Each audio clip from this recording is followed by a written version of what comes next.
like music. In fact, I've taught myself to play many different instruments. You don't believe me? Find me a piano, and I'll show you a thing or two.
It's about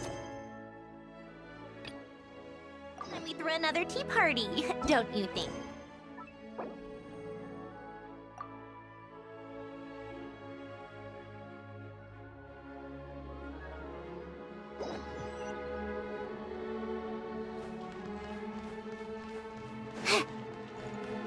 How tiresome.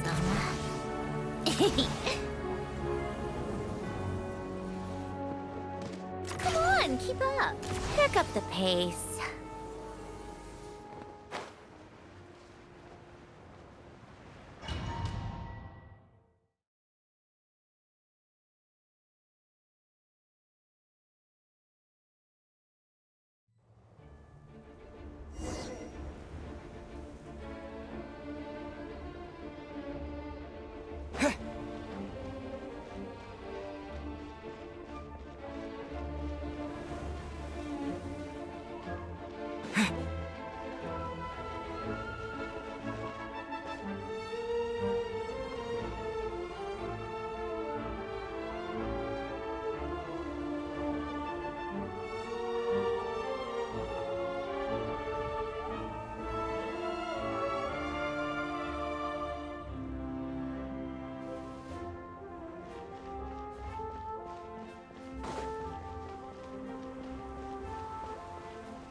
Ooh, It sure is cold today. I wonder how much heavier the snow's gonna get. Here to see Odette? I just need to see your tickets for the preview. Perfect. Thank you. I'll hold on to your tickets. Come on in. It's freezing outside.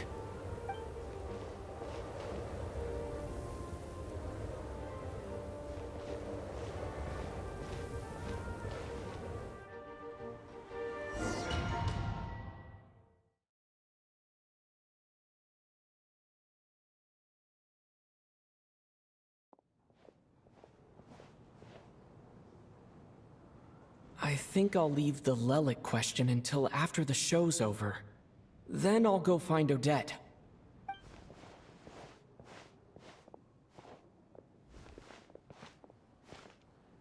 Child said he was originally going to come with Tonya. So I'm guessing Tonya's already here somewhere. Is there anyone here who looks like a Tonya? Let's see. It's a small audience. Makes sense for a preview. But wait, I do see some familiar faces. Mr. Chuganov's back again by the looks of it. Oh, and is that Mitya? And that Fatui officer, Valeri. Guess he must be playing cat and mouse with Mitya again. Oh no, it looks like the show's starting and I still haven't found Tonya. Never mind. I'll just have to take a seat for now and see if I can catch her afterwards.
Members of the audience, I'm a staff member here at the theater.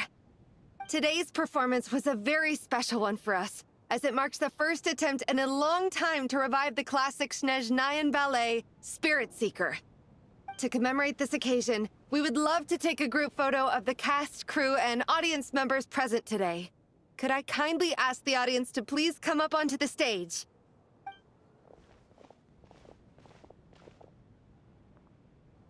All right, everyone, huddle in a little more. Now, look at the camera.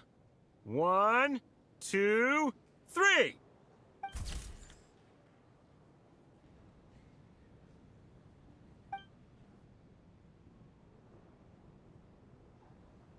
Are you quite satisfied, Mr. Energy Scientist? I rather hope you don't have any other escape plans to add to my workload today. What are you talking about, Sarge?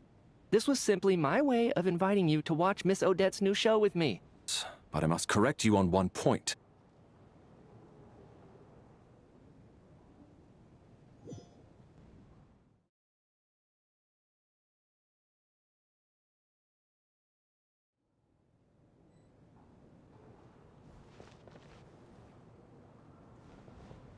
I think I'll leave.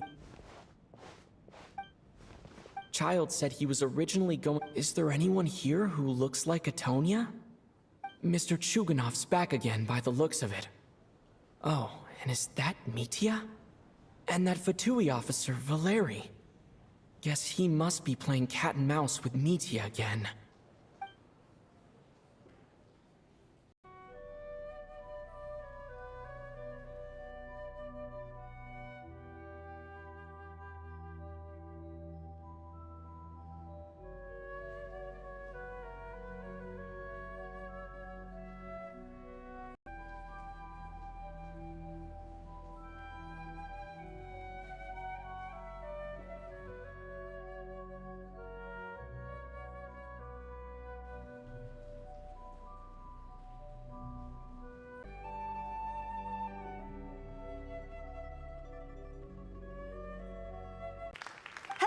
Members of the audience, I'm a staff member here at the theater. Performance was a very special one for us. Photo of the cast, crew, and audience members present today. Could I kindly ask the audience to please come up onto the stage?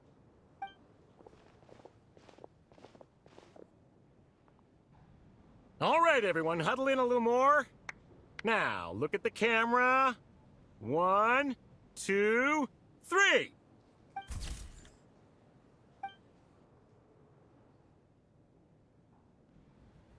Are you quite satisfied, Mr. Energy Scientist? I rather hope you don't have any other escape plans to add to my workload today. What are you talking about, Sarge? This was simply my way of inviting you to watch Miss Odette and never advance if we're too rigid in our thinking, Sarge. May we leave now? Already? I mean, I was kinda hoping to soak up the atmosphere. Off we go then, Sarge. Back to the land of working hours. Lead the way. That has to be her. She's the only person in the audience around. Don't worry about him, he's fine. Oh, okay. Sorry for the trouble. What's wrong? Are you sick? No, I'm fine. It's nothing. Maybe she caught a cold on the way here because of the weather.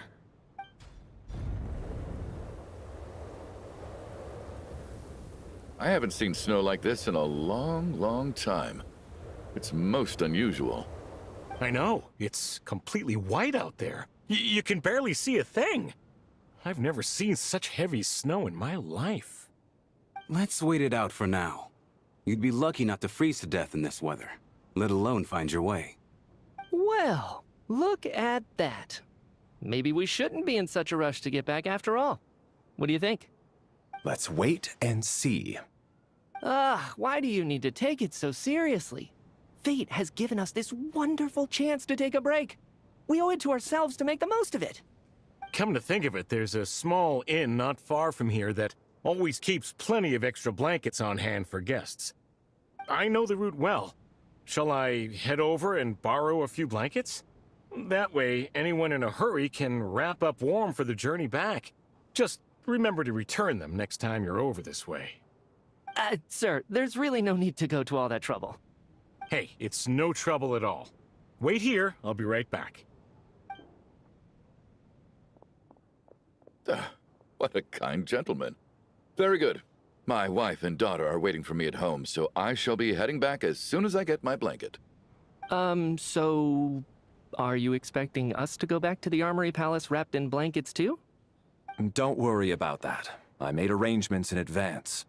Should I not return to the Armory Palace within 3.5 hours after Operation Showtime, beaks must be eliminated. Operation Showtime? So, wait. Every single time you drag me back to work when I sneak out, it's a whole official operation? I gotta say, you've really turned this into quite a moral dilemma for me. It's snowing pretty hard out there. I think you should stay here for now. You seem a little under the weather. Sure. Find Odette. I need to look her in the eye and ask her about Lelik. Excuse me, are you looking for someone?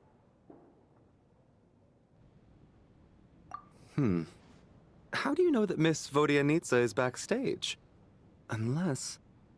are you here at Mr. Chuganov's behest? Well, I might as well stick around. Gentleman who went to fetch the blankets. How has he still not returned? I was thinking this. More than people who make empty promises and fail to deliver. You seem anxious, Mr. Valeri. It's been nearly 4 hours since I left the armory. The army should have arrived to extract us by now. They know how much I despise tardiness and disrupted plans. There's simply no reason that they shouldn't have shown up by now, barring exceptional circumstances. Surely a snowstorm like this one counts as such. Right outside, waiting for your orders before they dare come in. An absurd hypothesis. I have no intention of leaving your side for even a moment until I have escorted you back to the Armory Palace. Either that, or my eyes were playing tricks on me. A man-eating snowstorm? Come on. Night hasn't even fallen yet. Spare us the ghost stories.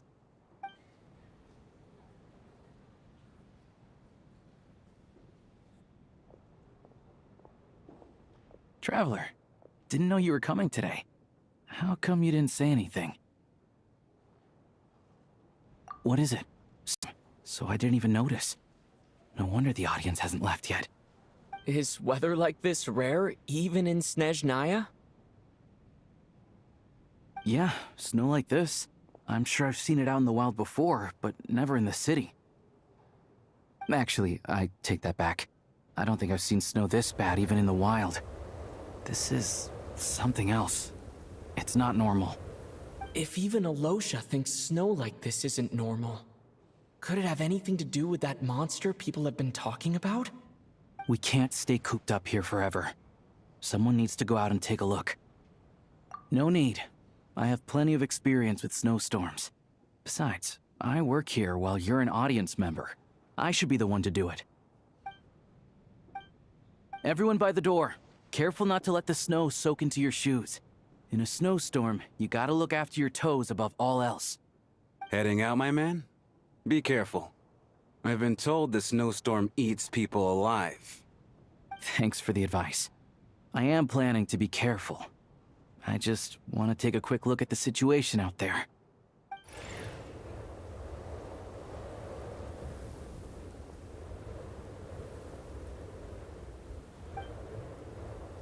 Something about this storm isn't right. There's no one out there. I didn't see a single soul. And something in the air gives me the creeps. This isn't your average snowstorm. I suspect it might be related to recent events in our nation. I strongly advise everyone to stay here until the snow dies down. Are you serious? So all of us are trapped here now? That sounds a little far-fetched to me. You want to go outside and see? I, for one, am not risking my neck in that weather. This just turned from a minor delay into a major hassle. We can only hope that our friend who went to fetch the blankets just ditched us and went home. Is it really that bad? But my daughter, I won't be able to read her a bedtime story tonight. Huh? What are you all still doing here? Whoa! It's snowing hard! So now we're stuck here? Oh, this is terrible! Luckily, it was just a dress rehearsal today, so there aren't too many people here. On the bright side, the theater's always well stocked with supplies. If the snow still doesn't let up as we get into the evening, you can spend the night here, everyone. At least, I assume that's all right? Odette? Fine by me. This seems like a sensible backup plan under the circumstances. My thanks to the theater for being so accommodating. What are you staring outside and praying for, my man? You anxious to get home too? Oh, Your Majesty the Tsaritsa, I beg you, please do not let tonight's snowstorm stop. This is a golden opportunity to spend the night under the same roof as the two top stars in all of Snezhnaya. I think I've changed my mind. Sir, if you so much as look at us funny, you'll be seeing stars in a whole other way. Behave yourself, or you'll be begging for that blizzard. It's getting colder. We need to keep the indoor temperature up. Close the door and lock it tight. Let's head somewhere warmer.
don't think it's ever been this lively backstage before. I didn't know you were coming today.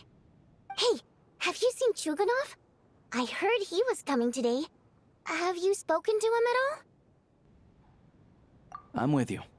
This could be just the chance we need. Yeah, I gotta figure out a way to coax some more intel out of him. I want to know why he suddenly changed his stance on Project Snezhnaya. What exactly happened before the most recent Vecha vote? For the Rokad, or just out of personal interest? Shh! There are other people around. Don't say the R word.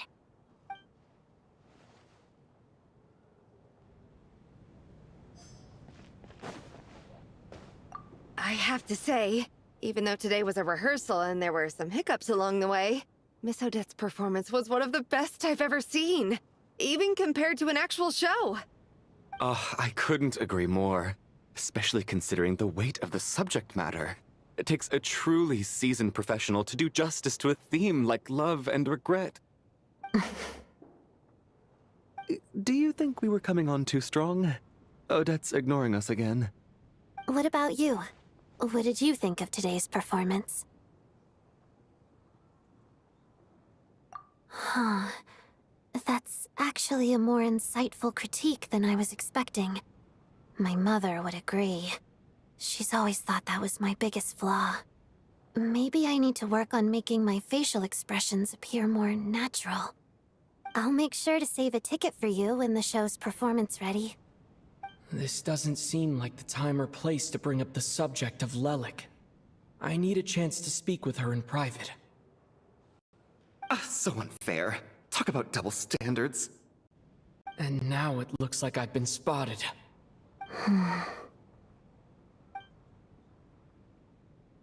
You know Mitya too?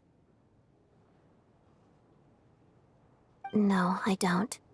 I just have a feeling that he might be dangerous.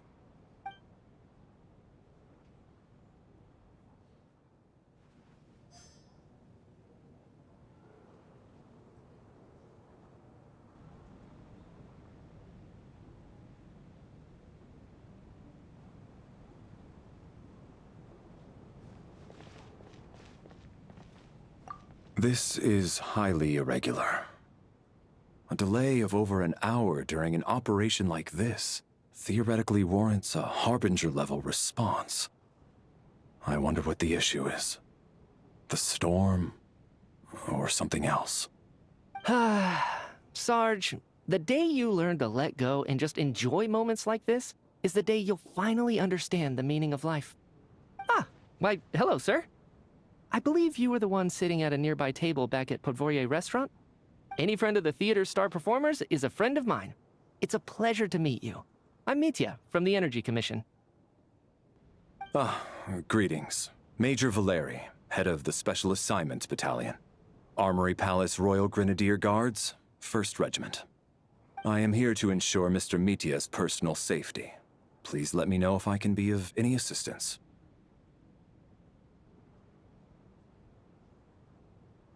Mr. Traveler, I cannot help but notice that Miss Odette is stealing glances at me. Any idea what that could be about? I've racked my brains, but I can't think of anything I might have done to offend her. Perhaps she noticed me spacing out during her performance?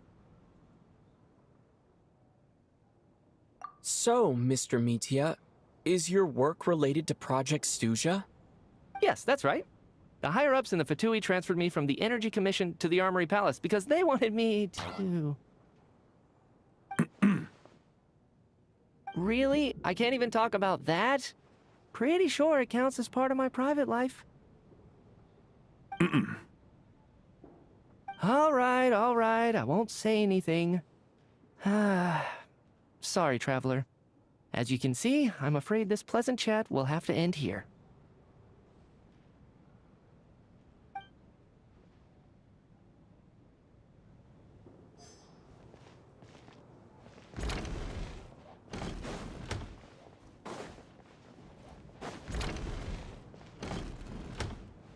How are you feeling, Tonya? I'm fine. Sorry to worry you. I'm used to it by this point. I take medicine for it. My brother usually helps to get it ready for me. Child must take great care of his sister. He's never mentioned Tonia's illness, though. You know, I actually find this whole thing kind of exciting. Stuck in a strange place thanks to a snowstorm, having to spend the night with a bunch of interesting characters. It's pretty cool, don't you think? Exactly. It's like one of those stories where an ordinary school trip turns into a magical adventure. I've always wanted something like that to happen in real life.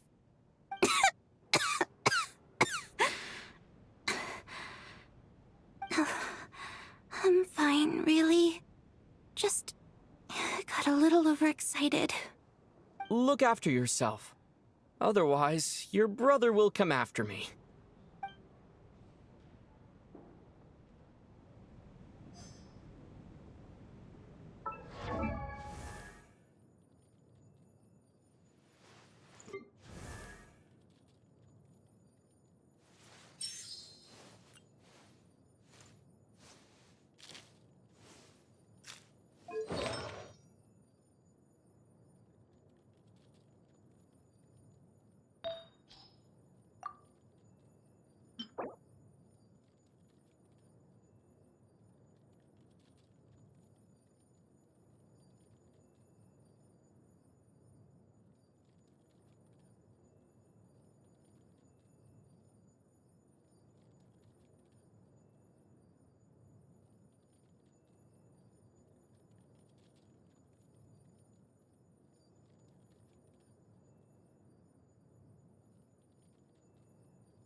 My husband has major trust issues.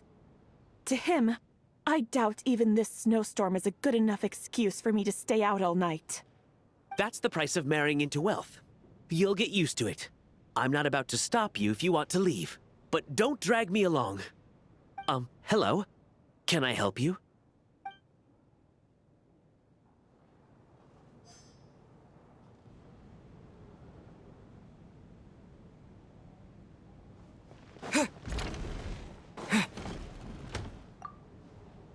And then there's the aristocrats. Easiest of all to deal with. You don't need to use any force whatsoever. All you have to do is show them the rope you plan to tie them up with. Do you know why? I don't. Do tell. Because nothing horrifies them more than the thought of a cheap, coarse rope leaving creases on their precious million-more coat. They'll do whatever you ask to avoid that fate. Unexpected, but funny nonetheless. Tell me another one. Well, look at that. I got myself a new listener. Hey there. Let me introduce myself. The name's Shram, and I'm a mercenary. The kind that gets paid to do odd jobs for rich folks. And I am Chuganov, an entrepreneur. If my name is unfamiliar to you, you will no doubt have heard of my factory, the renowned Iskra manufacturing plant. Are you really that famous, Mr. Chuganov? How come I've never heard your name before? Excuse me? Is that a joke? Or are you being serious? Oh, I'll have to ask my rope later. He's probably tied up more entrepreneurs than I've ever heard of.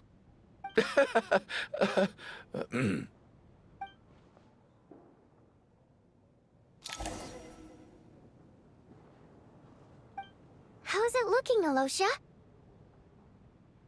No change from this afternoon. Heavy snow with no sign of slowing down. May I have your attention, please? The storm is unlikely to stop tonight, and it'll be even more dangerous outside at night than it was during the day. We at the theater owe everyone here a duty of care. Therefore, we strongly suggest that you stay on site overnight and avoid going outside unless absolutely necessary. In a few short moments, we'll give you a tour of the theater's various quarters. You can choose to sleep in the VIP room, the office, or backstage. Or on the stage if you'd prefer. We won't mind. I'll pass on sleeping on the stage. What if the snow is stopped by tomorrow morning? The early birds in the audience might think we're part of some experimental new show. A drama about sleeping?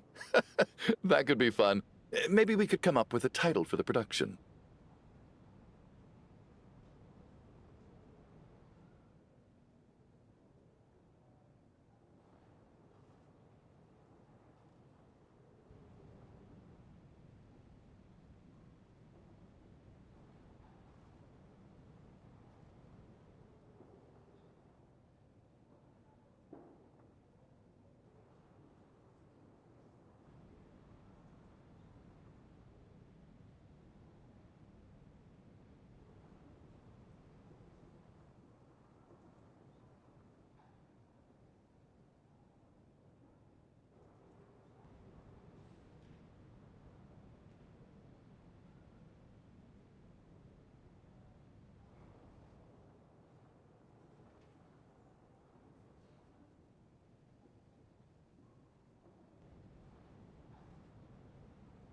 What?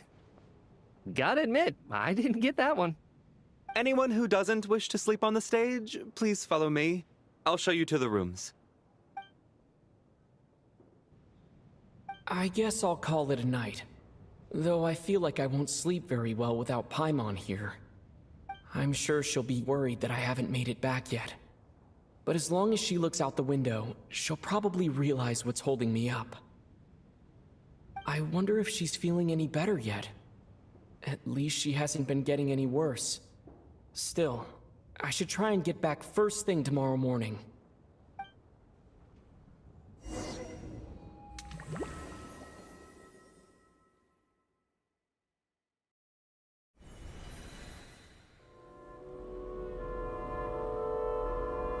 Ah, finally.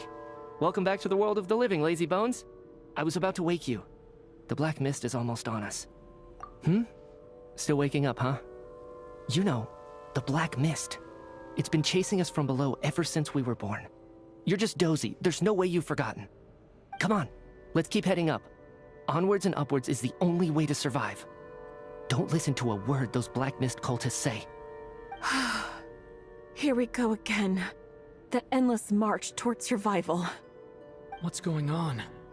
That black mist down there is creeping me out. And it's rising. Guess I should head upwards and get away from it. The Black Mist cultists believe that being swallowed by the Black Mist leads to everlasting peace. But if you ask me, they're just lying to themselves. We're the only heretics left. The only ones who refuse to give in. We have to keep going. But how do you actually know that they're wrong? Dangerous question there, Torgov. The moment your faith wavers, you start a chain reaction that ends in the collapse of your will. Put the question out of your mind. Stay strong and believe that the Black Mist means certain death. Okay, but it's not my mind that's the problem. My body's about to give up on me. It's already starting to falter.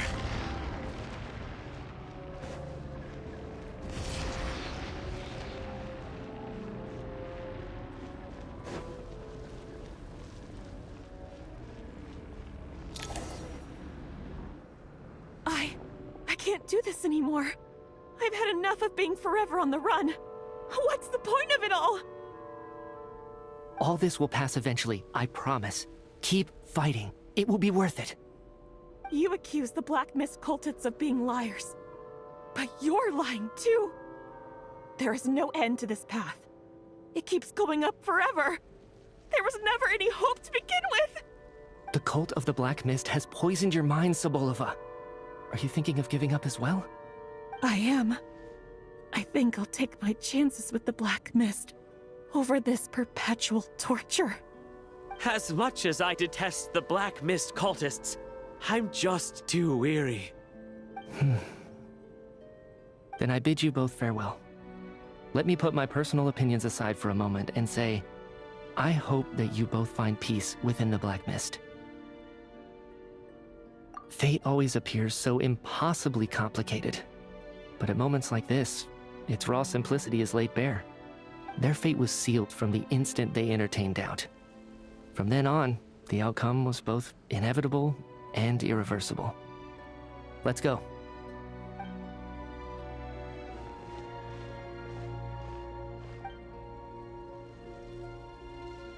Torgov and Sobolova are gone. I never thought the day would come when even they would be swallowed by the Black Mist. It's just you and me now. Yes, it looks like it's satisfied. For now. This happens from time to time, but it won't be long before the Black Mist starts chasing survivors once again. No one knows how to stop its advance for good. Well, we should make the most of the precious moments of rest that those two bought for us. Huh? Are you really that sleepy, traveler?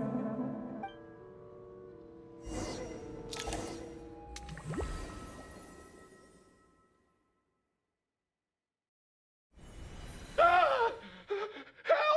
Somebody, come quick! What is it, Chuganov? What's wrong? Huh?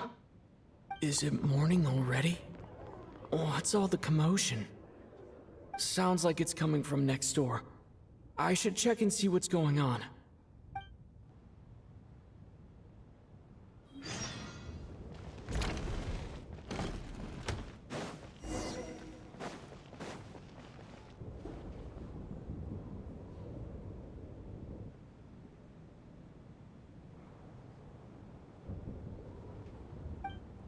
Don't look, Miss Tonya. Stay here. Okay. What happened to them?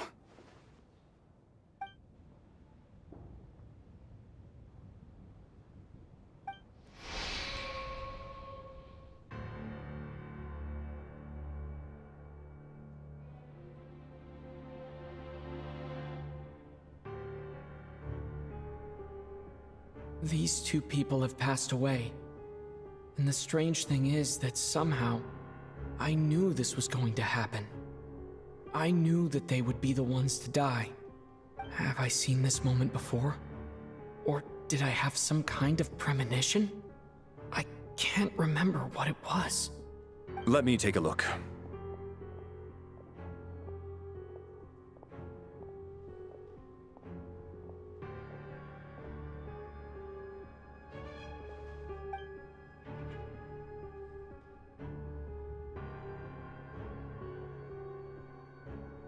No vital signs in either of them.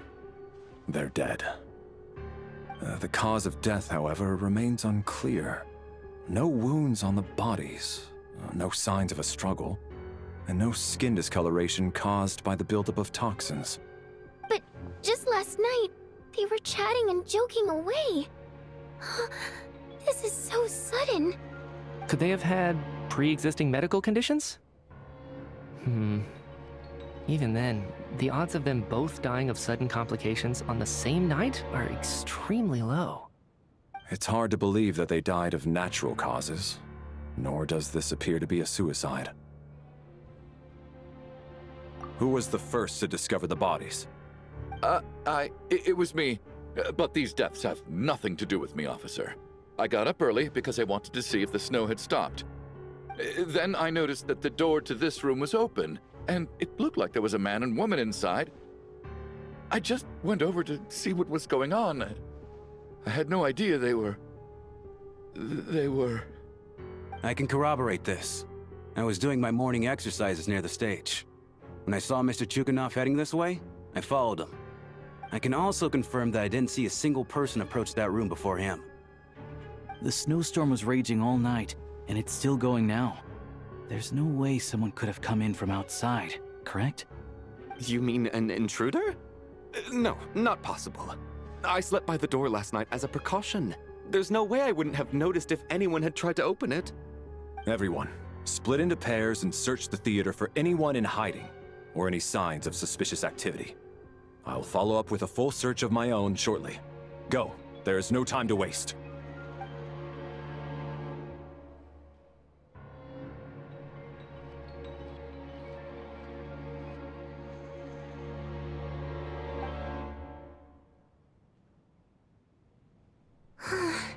Nothing on your end either? Backstage is clear. No signs of suspicious activity. We checked the basement. Also clear. I don't think there's anywhere here that a living person could hide. Are we certain that the theater doesn't have a back door? Or any tunnel or passageway wide enough for a person to fit through? No, there's nothing like that. If people were sneaking in through some secret tunnel to avoid buying a ticket, we'd have sealed it off ages ago. I also checked the windows. All of them are locked from the inside, and there's no sign of anyone entering or leaving. It sounds like we can safely rule out the intruder theory. If anyone came in during the night in this weather, there'd be no way for them to avoid leaving footprints or water stains. This can only mean one thing. It's like one of those murder mysteries you see in novels and plays, isn't it? The ones where the killer is... one of us. We can't quite jump to that conclusion just yet. Could he be right? It's hard to imagine something like that happening in real life. Set in a theater during a snowstorm, a murder takes place, and the killer is among us. It's such a classic trope that it seems unbelievable. Looking at who the killer targeted, and the clean entry and exit, it all adds up. I know what this is. It's obvious now that I think about it. What is? What have you figured out? Both victims were wealthy, well-known local merchants. And the door was deliberately left open so I would discover the bodies and witness the crime scene first thing in the morning. Such ruthless methods. This was your doing, wasn't it, Lelik? Lelik? You mean Lelik is among us? And he's the killer? Lelik. I know this code name. Member of the Rokot, anti-Project Stuzha. Always works alone. I've read the case files at the Armory Palace. Walk me through your reasoning, Mr. Chuganov. What do you know about Lelik?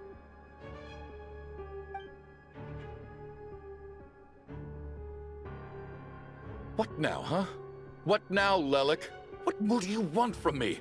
I already voted against Project Snezhnaya at the Snezhnaya.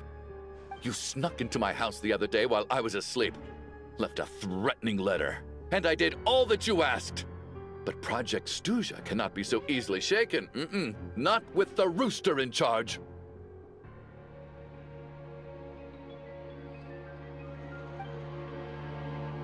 So he really was threatened by Lelek. That makes sense. And now you're resorting to murder to threaten me. Isn't that right? I knew it. The Rokot despises the rich. The lives of the wealthy are but refuse in your eyes.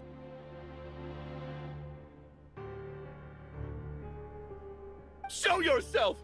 Which one of you is Lelek, Tell me! I'll do whatever you want! Just stop playing these mind games!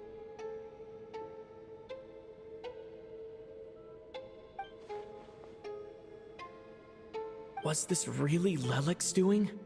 Would Odette really do something like this? If Odette really is Lelek, this seems out of character. But then again, how well do I really know her? I'm probably the only one here with a compelling theory about Lelek's true identity. But if I reveal it now, I'll be putting Odette in the line of fire. What should I do? I don't think it's likely that Lelek killed anyone. At least from the stories I've heard, he's never killed anyone before. And his name has never come up in connection with any murder cases. Besides, even if Lelek did want to threaten you, why resort to such an extreme and roundabout method? It's not his style at all. Vodyanitsa doesn't know that Lelek might be Odette, but her assessment is pretty much identical to mine. Miss Vodyanitsa, why do you suddenly feel the need to speak in Lelek's defense? Defense? Oh, no, it's just... I'm worried that we're jumping to conclusions here, so I wanted to share my point of view. Also, I don't think the Rokot is as bad as you're making it out to be. Well, if you think I'm so wrong, what's your theory then, Why don't you tell us who the killer is? The case is still evolving, Mr. Chuganov. Please do not prevent others from expressing their opinions so early on in the discussion. Even so, there's no denying that the recent threat received by Mr. Chuganov may well be an important clue. So there's still a good chance that Lelek is right here among us. I can't do this anymore. I don't care if it's still snowing outside. I have to get out of here. Whoa, take a beat. We all know it's far too dangerous out there. Even the soldiers couldn't get to us. Go out that door, and you might not live to tell the tale. And whoever this Lelek is, they're surely not going to murder anyone in broad daylight. Be sensible, my man. You're safer inside. As much as I regret having to say this, I'd like everyone to cooperate and refrain from exiting the premises until further notice. Because as things stand, every one of us is now a suspect. Unless anyone has further information to share, let's adjourn for now. Feel free to keep searching for clues, but make sure you don't go off alone.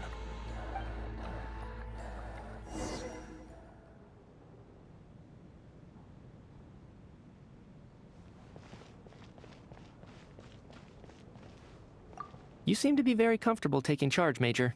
You took the reins as soon as things went south. I simply made an executive decision that someone needed to take control of the situation on the military's behalf. Does this offend you? No, quite the opposite. We feel much safer for it. By the way, what does Major mean exactly? Is it a pretty high rank?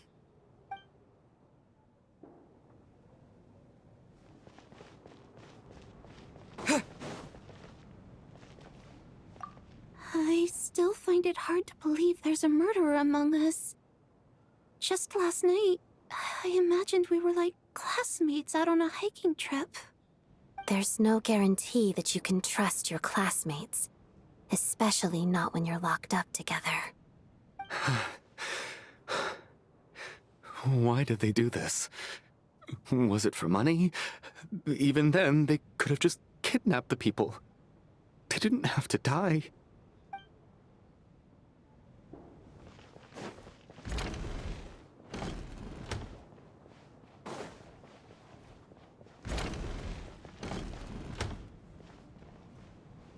You're right, that was my bad. It was a knee-jerk reaction. I didn't think it through. Luckily, no one suspected my identity.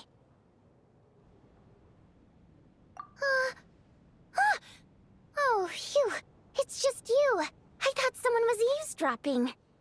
Since Vodyanitsa and I were on the same page earlier, I think I should share my thoughts with the Rokot members first.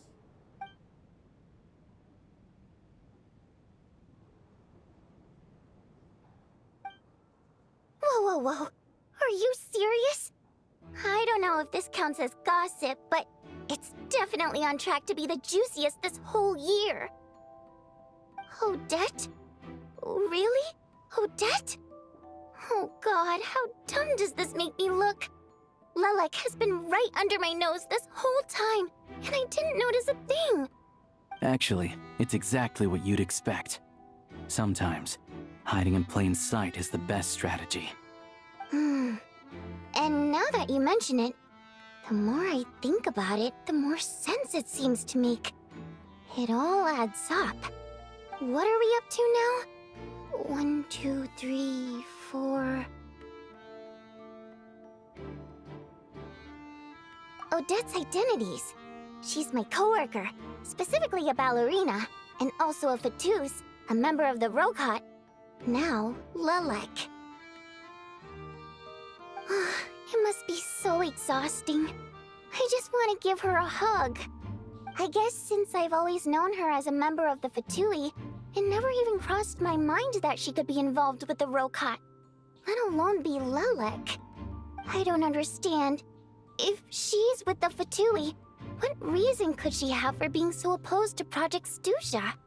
Probably best if you ask her that in person. Well, since you waited until now to bring this up instead of announcing it to everyone earlier, does that mean we're all on the same page here? Yeah. Lelek may not follow orders from the Rokot leadership, but as far as I'm concerned, she's never crossed the line. If anything, her actions benefit the poor. We need to confront her face to face. Do you think she'd really admit to being Lelek? I don't know. We'll have to see how it goes. For now, we'll work on the assumption that she didn't kill anyone, and see how much she's willing to tell us.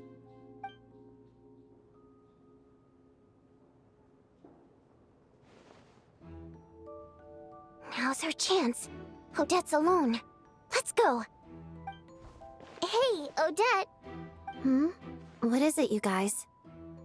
Shh. Keep your voice down. We need to talk.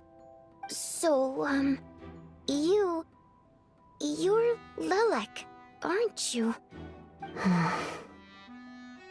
Alright, fine. You don't have to say anything or explain yourself. Just hear me out first. None of us believes you kill innocent people. Whoever murdered those 2 people last night, it wasn't you. The Traveler was the first to figure out your identity, but he kept quiet during the discussion just now. Still, it's clear where the group consensus is heading.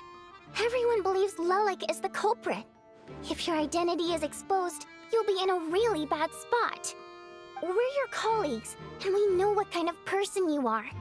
I don't want anything bad to happen to you. So, can you clue us in? Tell us everything. The more we know, the more easily we'll be able to cover for you. Alright. Yes, I'm Lelek. And no, I'm not the murderer. And thanks, but I don't need you to cover for me. Actually, I'm planning to reveal my identity. Huh? You're gonna reveal that you're Lelek? Here? That's right. I'll admit I was surprised at first when Chuganov guessed that I was here. It was just a lucky guess, but it caught me off guard. But after taking some time to assess the situation and confirm where everyone stands, I don't believe I have anything to worry about.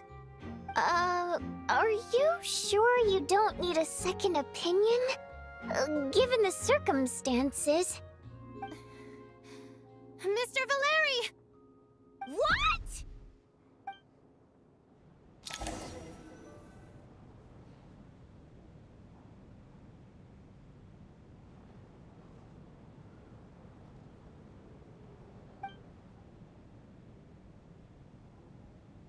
So... Odette is Lelik? I don't know what game you're playing, but you've got a lot of nerve. It's just one identity. So what if it's exposed? I can disappear and adopt a new identity anytime I please. I made my peace with this when I chose to become Lelik. But more importantly, I promise I am not the murderer, which means that someone else is. So, if anyone still insists that I did this, you'd best produce the evidence now. Otherwise, I suggest that you bite your tongue. Because if you really believe I killed 2 people without making a sound or leaving a trace, pointing fingers at me would surely only make you my next target. Is this really the truth, Miss Odette? That's confidence, all right. I believe you. A real no-nonsense attitude. I can see why Marionette said that she's on track to inherit the title of the Fair Lady. Are you seriously buying this? Hey, officer! She just admitted to being Lelik. Aren't you going to do something about this? I do have one question, Miss Odette. Why have you chosen this moment to come forward and reveal your identity? If I didn't say anything, everyone would be focusing all their efforts on finding Lelik. And that is exactly what the real culprit wants. I don't want to be the scapegoat who lets the murderer get away with this crime. Despite all the accusations, she made the smart choice. A remarkable display of rational thinking under pressure. Clearly, Odette's talent extends far beyond the art of dance. She thought so far ahead. Ugh, why do I always feel like I'm one step behind her in everything? You've convinced me. Dealing with the murder case remains the top priority right now. Let's put the name Lelik and all related incidents aside until further notice. Nevertheless, the group still considers you the prime suspect. I assume you have no quarrel with that, Miss Odette? I understand. You're welcome to keep an eye on me around the clock. I have no objections. Mr. Chuganov? For my wife and daughter's sake, I'll let you off the hook for now. But don't think you're forgiven for breaking into my house and threatening me. Just wait till we get out of here, Lelik. We'll settle the score then.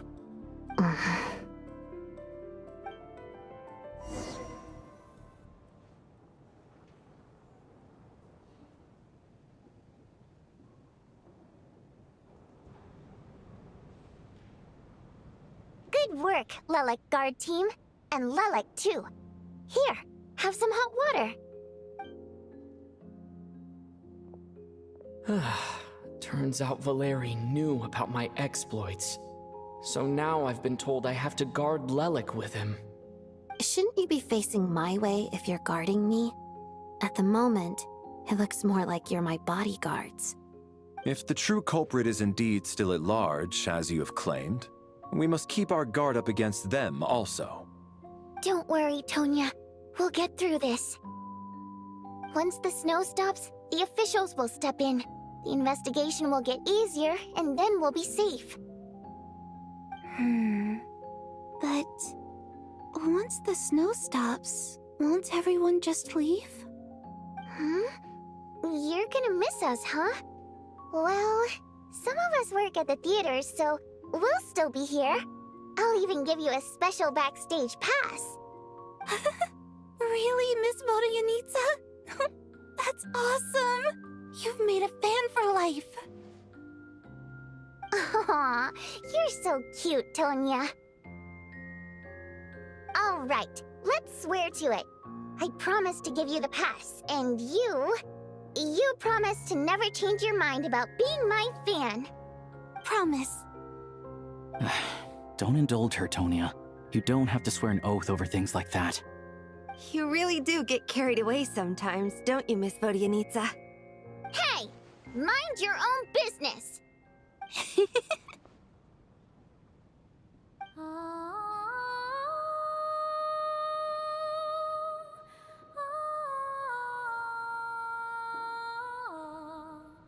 Don't be nervous, Miss Wateramp. Everyone's here. There's nothing to be afraid of. Excuse me? Do I look nervous? Don't be ridiculous. No, no, no. You sound nervous, lass. Oh. Wait, but how... Okay, plenty of people know that I'm a water imp, but still... How come you understand our primary mode of expression? Primary mode of expression. I've not come across that concept before. Do enlighten me, Vodyanica. Well, it's just... We water imps tend to communicate our emotions to each other by singing, rather than facial expressions. The emotions we convey through song take precedence over our facial expressions. So, we think of it as our primary mode of expression. I'm impressed, Shram. I didn't take you for a man of culture, but you're clearly rather learned. It's not about being cultured or not. The thing is, this mode of expression can usually only be understood by other water imps. It's not a simple case of a song sounding happy or sad. And yet, you're clearly human, Mr. Shram. It's really not the big deal you're making it out to be. I think I just have a knack for it. Plus, I have a... very close friend who's a water imp. A delightful lady. But keep that a secret. Anyway, we spent so much time together that before I knew it, I noticed I could understand her expressions. Oh, I guess that makes sense. Still, the fact that you have a water imp friend is even more surprising. I'd better watch what I'm singing when I'm around you from now on. Hey, what are you implying? You're not secretly insulting the audience in your songs, are you? Heavens! Why would I do a thing like that? It's getting late. We should discuss our sleeping arrangements for tonight. It's a guard against the killer. Someone needs to keep watch. I suggest that we don't sleep in separate quarters tonight. It will be safer if we all stayed together. As long as someone keeps an eye on Lelik, I'm quite sure we won't have any trouble. Are you saying that you wish to bet your life on Miss Odette being the killer? Nonsense. Of course not. Then I propose the following arrangement for tonight. The Traveler, Odette, and I will form the Night Watch. We'll sleep in shifts, but 2 of us must be awake at any given time.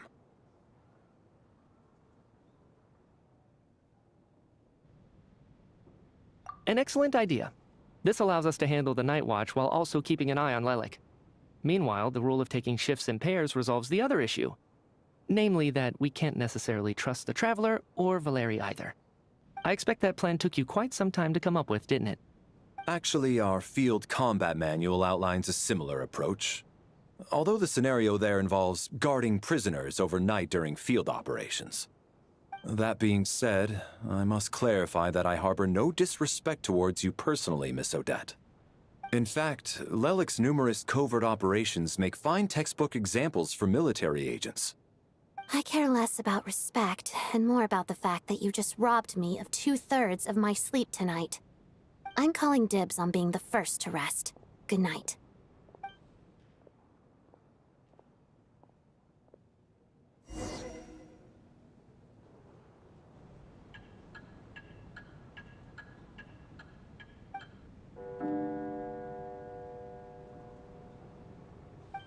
It's almost time.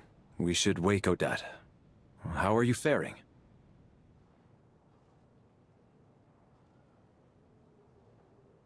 Oh, not going to argue with that. I'll take a quick nap. If you start to feel sleepy, wake me up anytime. It's finally time for Odette and I to share the night watch. I should wake her up.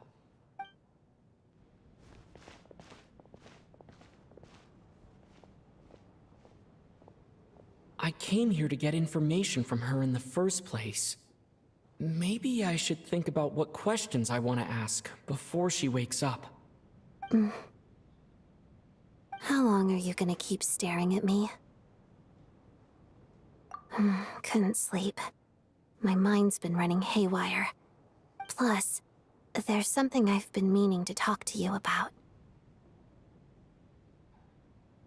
I had a hunch that you wanted a conversation too.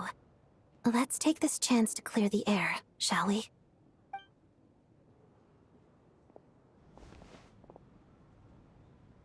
I just had a simple question for you, really. It's, Rosaline. In her final moments, did she have any last words or anything? I see. Well, that was all. I have no other questions. No. She was utterly ruthless in pursuing her goals. That kind of person should be hard to miss. And yet, even though I never approved of her methods, and she was an abrasive person, the fact remains that I am indebted to her.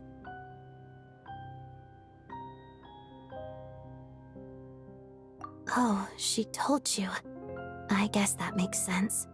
I think she and Rosaline were on pretty good terms. Yes. Rosaline wasn't the kind to gossip about this sort of thing. Not that it's any huge secret to me, though. When I was a child, I had to join the Fatui for the sake of my mother and me. I trained under Rosaline. It was extremely grueling, and it didn't exactly come naturally to me. All I could do was try to ignore the biting cold and practice, practice, practice. I was a newcomer who'd managed to make a good first impression on a harbinger.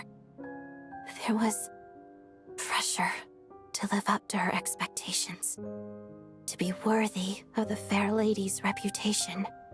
Every day was a struggle against the cold, pain, and fatigue. And most nights, I struggled to fall asleep. After enduring all that, I've become almost immune to the sensation of pain. I suppose that was the cost of survival. Surely, any child who had to experience that would grow to hate her lot in life, don't you think? So, I put an equal amount of effort into my ballet. Because in my young mind, that was the only way to defy my fate. It was my way of telling her, the Fatui's demands and your expectations of me are not what I wish for. One day, I will leave. I think she probably blamed my poor performance in training on my passion for ballet. She knew my heart wasn't in it. One time, when I was secretly practicing a dance at night, she suddenly showed up. I knew she was there to catch me red-handed. I told her, "You don't deserve to watch the dance I learned from my mother." She looked stunned. I guess she was surprised that I lashed out first, before she had the chance. But strangely enough, on that occasion, she wasn't fierce with me like she was during training. Instead, she fell silent for a moment, and then left. After that, she never interfered with my dancing or asked me how it was going. She never came to watch me dance again either. Not even once.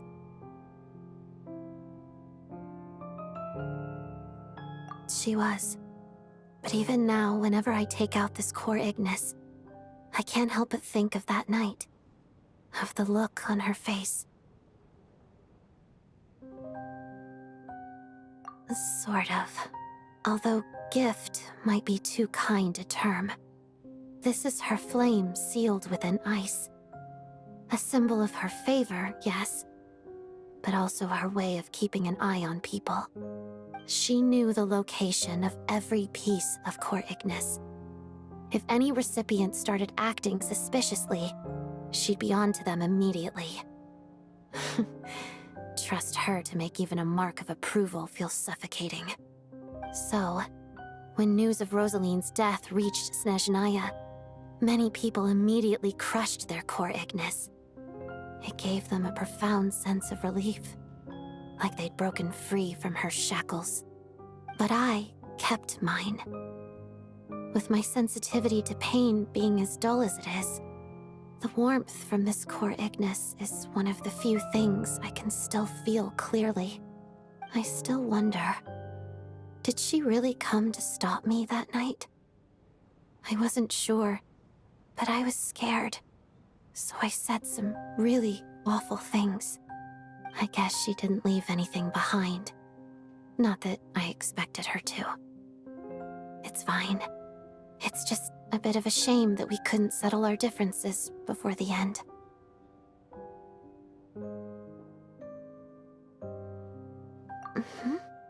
She did. Are you sure she was talking about this event?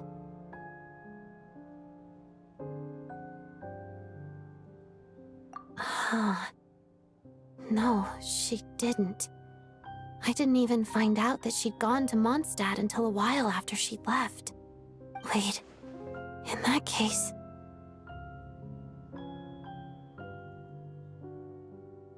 Okay, I will. Thanks for letting me know. There's something I'm trying to figure out. I'm beginning to suspect that Paimon's mystery illness is being caused by the energy research behind Project Snezhnaya. Paimon's very important to me, so I have to get to the bottom of this. I figured that since you're Lelik, you might know something about all this. The ultimate goal of this energy experiment is to create a weapon for the final battle. The weapon's construction was completed in Nodkrai. Now, all that remains is to arm it with a sufficiently powerful energy.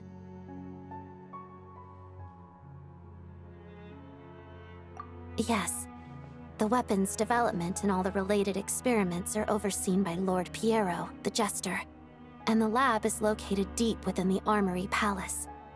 I'm not sure why this experiment would be making Paimon feel unwell, though. The best way to get to the bottom of it would be to go there in person.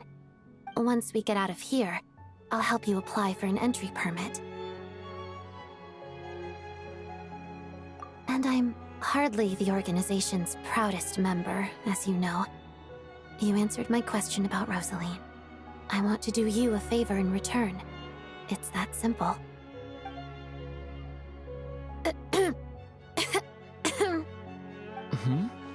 What's wrong? Are you not feeling well? You two seem to be hitting it off. I thought you were sleeping. Of course I was. In the military, one learns to fall asleep quickly, even in the most inhospitable environments.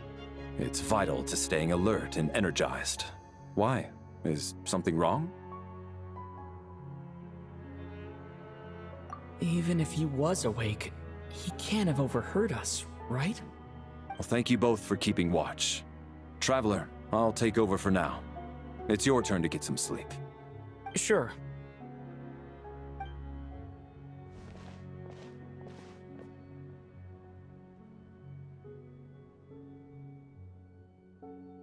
This is our second night here, but at least I've found out a little more about Paimon's condition. I hope she's been sleeping well the past couple of days. Why do I feel like I'm being watched? Seriously? Is this payback for when I stared at her earlier? But I thought she was asleep. Never mind. I'd better try and get some sleep myself.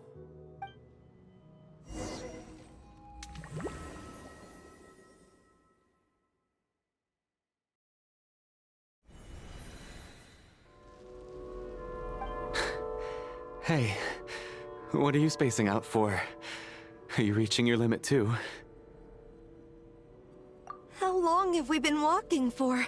Do you remember? Time's lost all meaning. Ever since we noticed that thing above our heads. What was it called again? A star key? Or key star? Anyway, the person who named it was swallowed by the black mist. Whatever it's called, ever since we noticed it, we've been walking up and up, hoping that as long as we reach it, we can find a way out of this place. But it seems like no matter how far we walk, we never get any closer. Well, we've come this far. You never know. Maybe we're almost there? Come on, enough moping. Let's go. The black mist is catching up.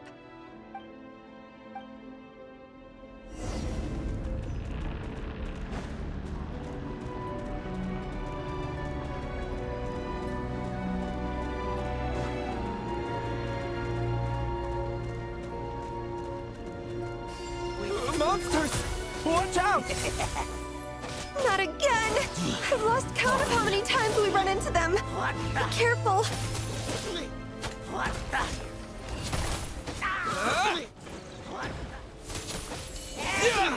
What the? Yeah.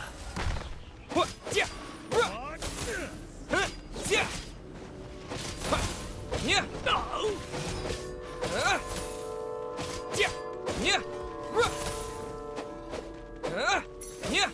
Cryostorm. Condense.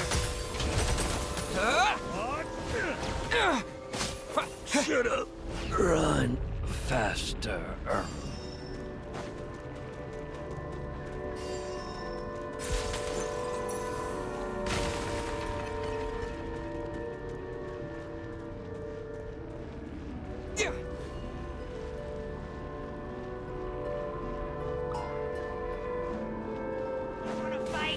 Let's go!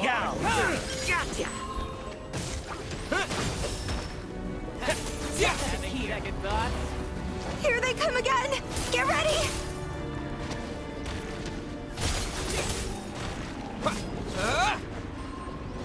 Cryostorm!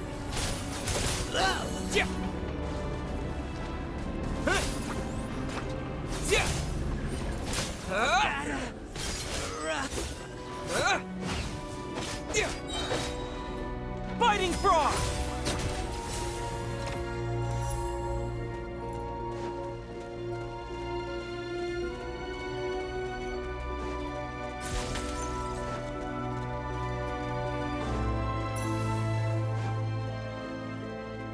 Monsters ahead of us.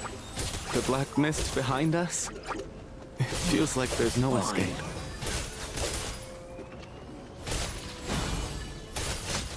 Backup is here. Yeah! Yeah! Cryostorm! Shut up!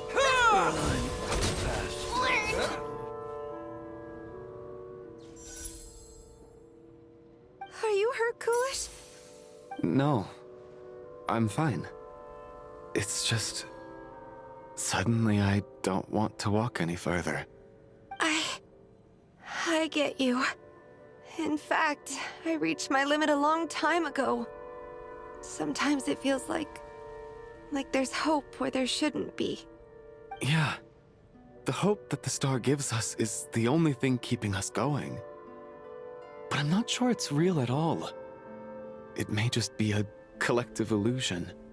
Otherwise, why would it always be out of reach?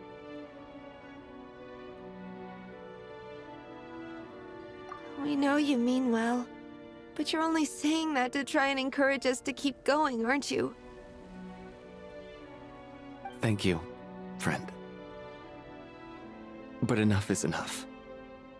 Please don't give me any more false hope. Hope is poison in this place. You're going to continue, aren't you? I admire that. I've given up, but I wish you the best. May there come a day that you catch up to the star and leave this godforsaken place.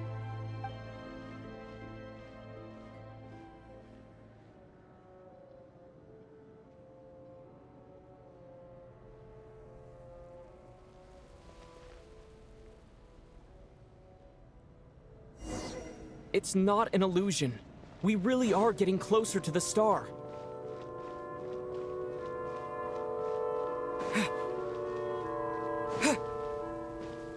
Congratulations. You're the first person to make it here.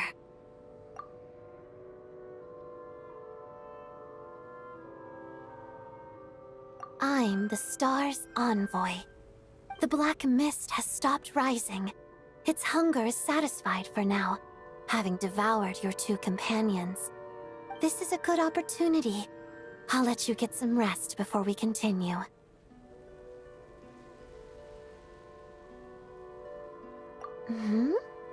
What do you mean, leave? The star represents the starting point. It's the waypoint for the beginning. Congratulations on reaching the starting point. Once you are ready, we will head out and walk upwards. I will be right by your side the whole way.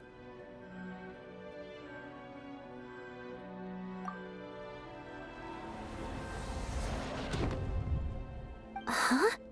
What's wrong? Hey.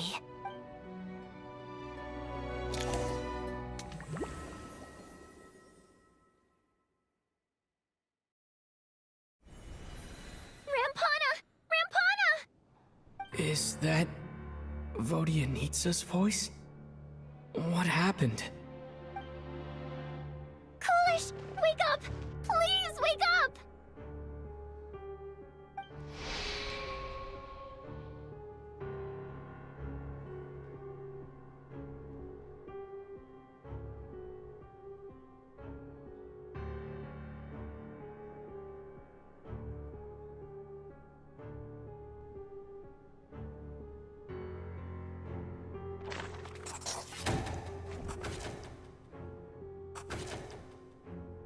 The situation is identical to that of the 2 casualties yesterday.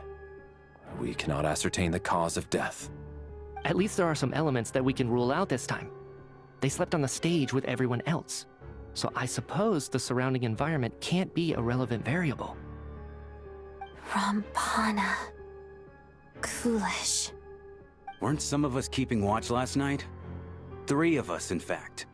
How could you not notice something was wrong? I'm as confused as you are. Certainly nothing unusual happened on my watch. Likewise, and from what I've observed so far, both Miss Odette and the Traveler can be trusted. To be honest, I didn't get a wink of sleep last night. I couldn't help but think I was the target, so I just laid there with my eyes closed. I heard the Traveler and Lelik chatting, but otherwise I don't recall hearing any commotion during the night. Me too. I didn't want to wake everyone up, so I was concentrating hard, trying not to cough. I hardly slept at all. If anything had happened, I'm sure I would have noticed. Then, what could possibly be causing this? Once was bad enough. I can't believe it happened again. I worked closely with Rampana and Coolish for so long. I never imagined that one day they'd... And on the stage of all places... Vodyanitsa... 4 victims in just 2 days, and we still don't have a single lead. I need to get to the bottom of this as soon as possible. And above all, keep Tonya safe. I'd never be able to look Child in the eye again otherwise. Still snowing? Yes, I just checked. Still no sign of anyone outside either. So we only have ourselves to rely on. If you ask me, this killer can clearly strike whenever they please. The Night Watch was a useless endeavor from the start. Lelik must be an expert in poisoning. Clearly she used some poison that can't be detected on the corpse. Here we go again. Listen, I was already thinking to myself last night, was Lelik's reason for revealing her identity the real story? Well, now I have my answer. It most certainly was not. She's been playing us for fools. You get off on this, don't you? Revealing your identity, only to carry on with your killing spree? That's a hideous thought. One that only a hideous mind like yours could dream up. How dare you? That's enough! Yesterday, you named Lelik as a suspect because the victims were both wealthy merchants. Lelik might have had a motive then, but today's victims were just ordinary people. Not to mention that they were colleagues of Odette and mine. What reason would she have to murder them? Let me guess. Just to scare you? Who knows? Maybe you don't know her as well as you think. I implore you all to ask yourselves, how many people are there really in this world that have what it takes to kill another person? Not many, I'd wager. Lelik is well known to be a ruthless operator, and now she has revealed her identity. How could it be any more obvious? Everything you've said so far is still just conjecture, which doesn't constitute a concrete lead. You need to back up your claims with some evidence. How can you defend her, officer? What did she say to you while you were on night watch? Maybe I shouldn't be so surprised. You military types are always colluding with criminals to target the rich. All so you can get your grubby paws on our hard-earned fortunes, then tell us to fall in line. The Fatui, the Druzhna, and the Rokot. Thugs, the lot of you! Don't you dare! Sir, but... You were the one who told us not to stop other people from expressing their opinions yesterday. 4 people have already died. Only yesterday I was chatting with Mr. Coolish. Then we woke up in the morning and he's... Turning against one another is the last thing we should be doing right now. Little girl. Even if Mr. Chuganov is a puffed-up, pig-headed windbag who doesn't have a clue what he's talking about, he's still one of the victims here, isn't he?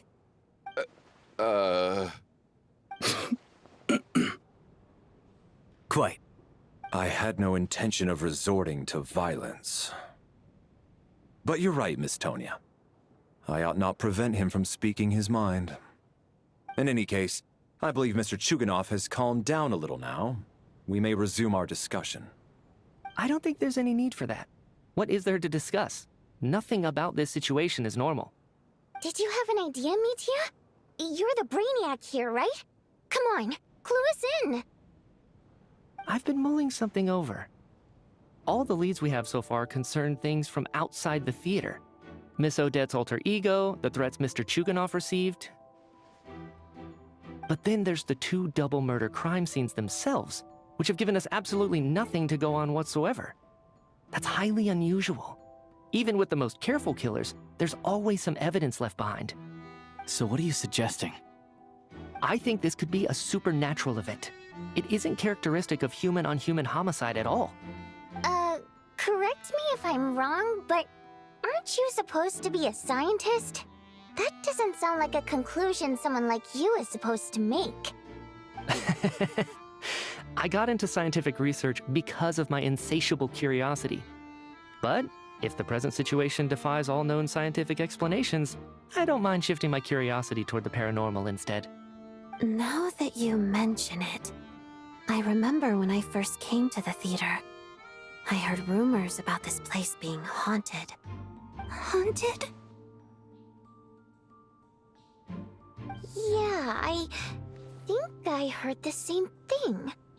But I mean, they're only rumors, right? We've worked here for years.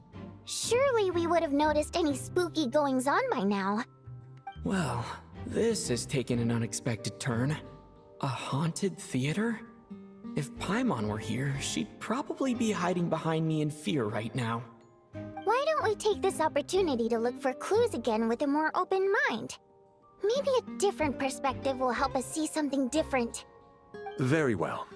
Whether it's criminals or ghosts we're looking for, the same rules apply. Everyone needs to tread carefully. I'll move the bodies into the same room for now.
I need to think very hard about whether there's anything that ever needed hiding.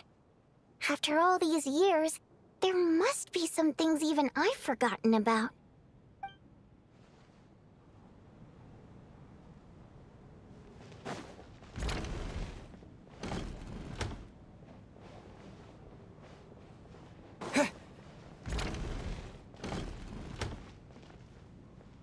Tonya, did you find anything?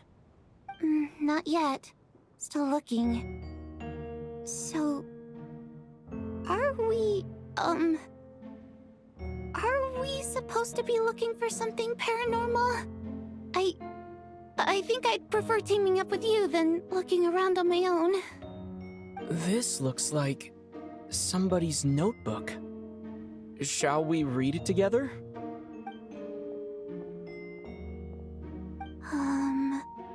Well, it doesn't look scary or anything, so I guess it should be fine. All right, let's read it together.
Huh. This has to be Vodyanitsa's writing, surely. Maybe it's a little rude for us to peek at this. I feel like I just read someone's secret diary by accident. It sounds like she's writing this for her parents, right? I don't understand. Why put this stuff in a notebook instead of mailing it in a letter? Because her water imp parents belong to the aristocracy, who were driven out of Snezhnaya by the Tsaritsa long ago. And now they live somewhere new, where the postman can't get to. We're sorry. It's fine. My fault for not storing it properly. I can't leave things lying around and expect them to get ignored when everyone's scouring the place for clues. All right, give me my notebook back. I'll take over the investigation in this room.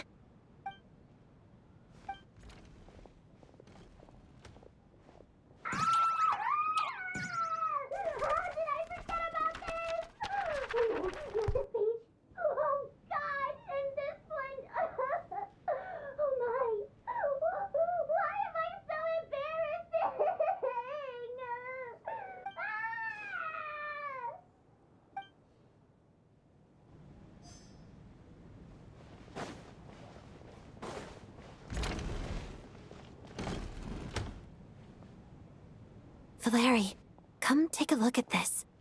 You too, Traveler. Some sort of notebook. What is it for? It's the on-duty logbook for the theater. Kulish was the main person to use it. He mostly used it to record any unusual incidents during a show, audience numbers, exit times, and so on.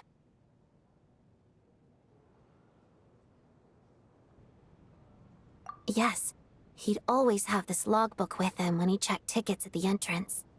This should confirm a lot of key details about the recent show.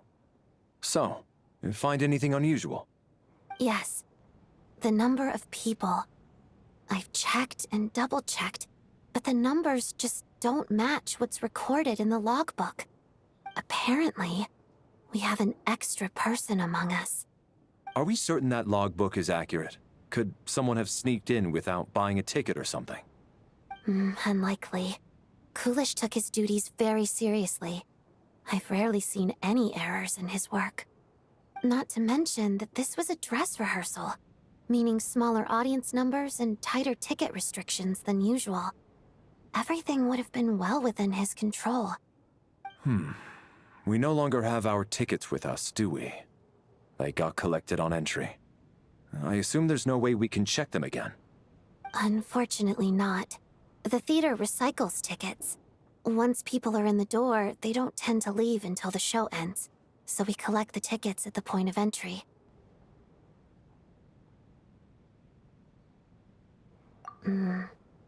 Still, I'm inclined to believe that this discrepancy in the head count is significant somehow.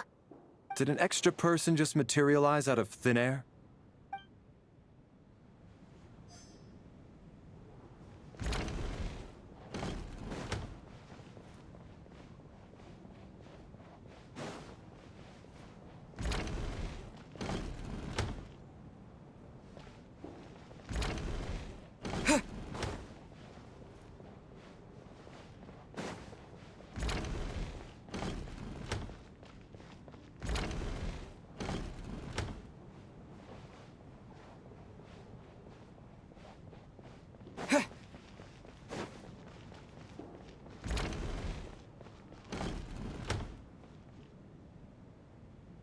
Ah, Traveler.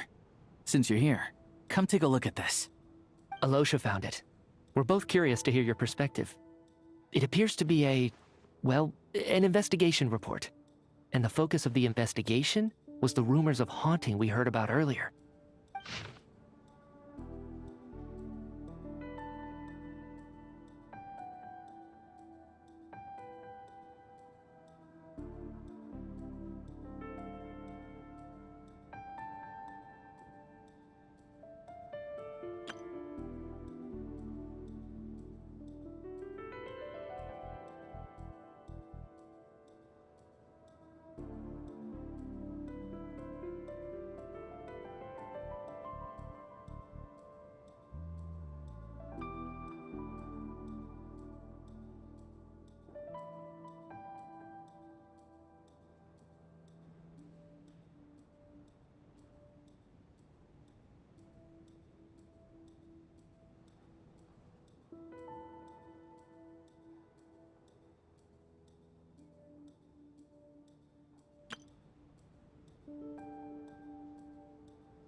An investigation report, huh?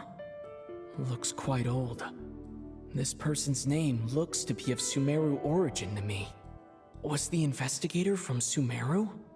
The theater manager must have hired an investigator once specifically to look into this issue. But it doesn't look like anyone ever looked at the report. Presumably, the manager wanted to know if the supposed haunting was dangerous, while also being fearful of word getting out in case it affected the theater's business. Anyway, the bottom line is, the haunting is actually real after all. It's caused by an obstruction in the ley lines. Is there any chance this is the key to finally making some progress with the murder cases? Ley line problems are pretty unexceptional to me by this point.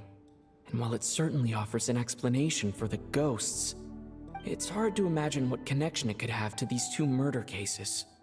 Some of the language that appears at the very end of the report caught my eye.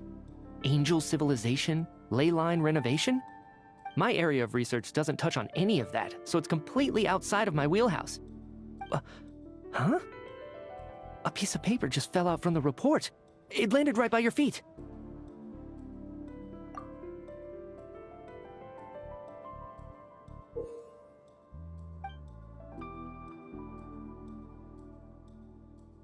How unnerving. It was tucked inside the report, so it must be a note left by the author. Death is near. Is that supposed to be what's going on here? With us, in the theater? But if so, how did the author foresee it? Could he predict the future somehow? Maybe things are more complicated than we thought. No, wait a second. If we take the report and the note at face value, they completely contradict one another. The report definitively concludes that the hauntings in the theater are harmless and cannot affect the real world. But the note seems to be warning of potential danger. The question is, what exactly does the note mean by death?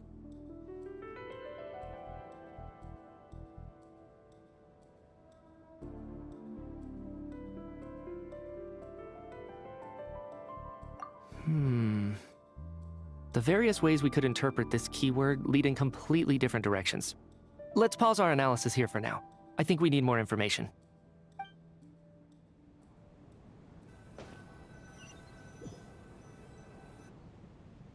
If we take all this together, it's not impossible, is it?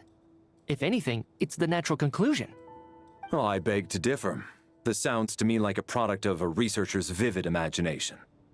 And perhaps it's because I'm still viewing this through the lens of a typical murder investigation. But still, I'm struggling to be persuaded by your theory. Does it really sound that far-fetched? All right, well, let's treat that as speculation for now. I do agree with what you've said, so let's go with your idea for now. Good. Okay, now that we finally have some meaningful leads, I think it's time to reconvene. Let's get the others.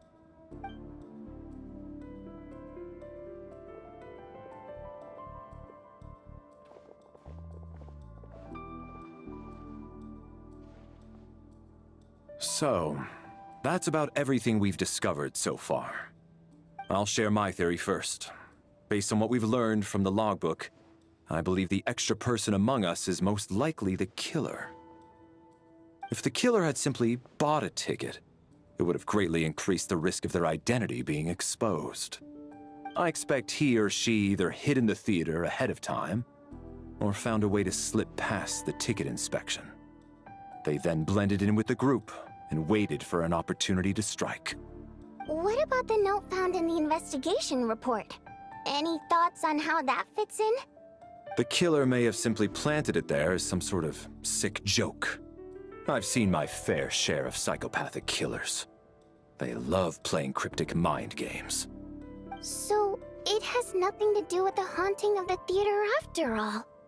This theory makes sense to me. If we have an audience member unaccounted for, chances are they didn't come here to watch the show. Could it really be that simple? So, in other words, all we have to do is find out who got in here without a ticket, and all our problems will be solved? Then let me make one thing clear.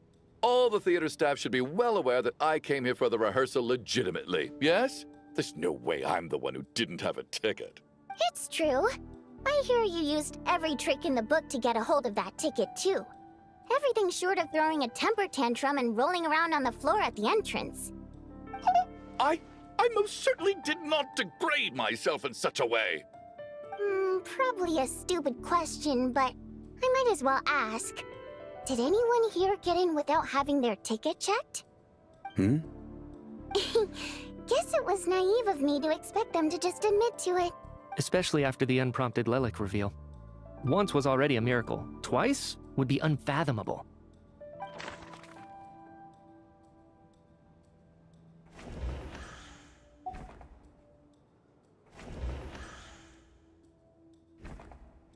I don't believe any of us here knew Shram before all this. If no one can verify Shram's identity...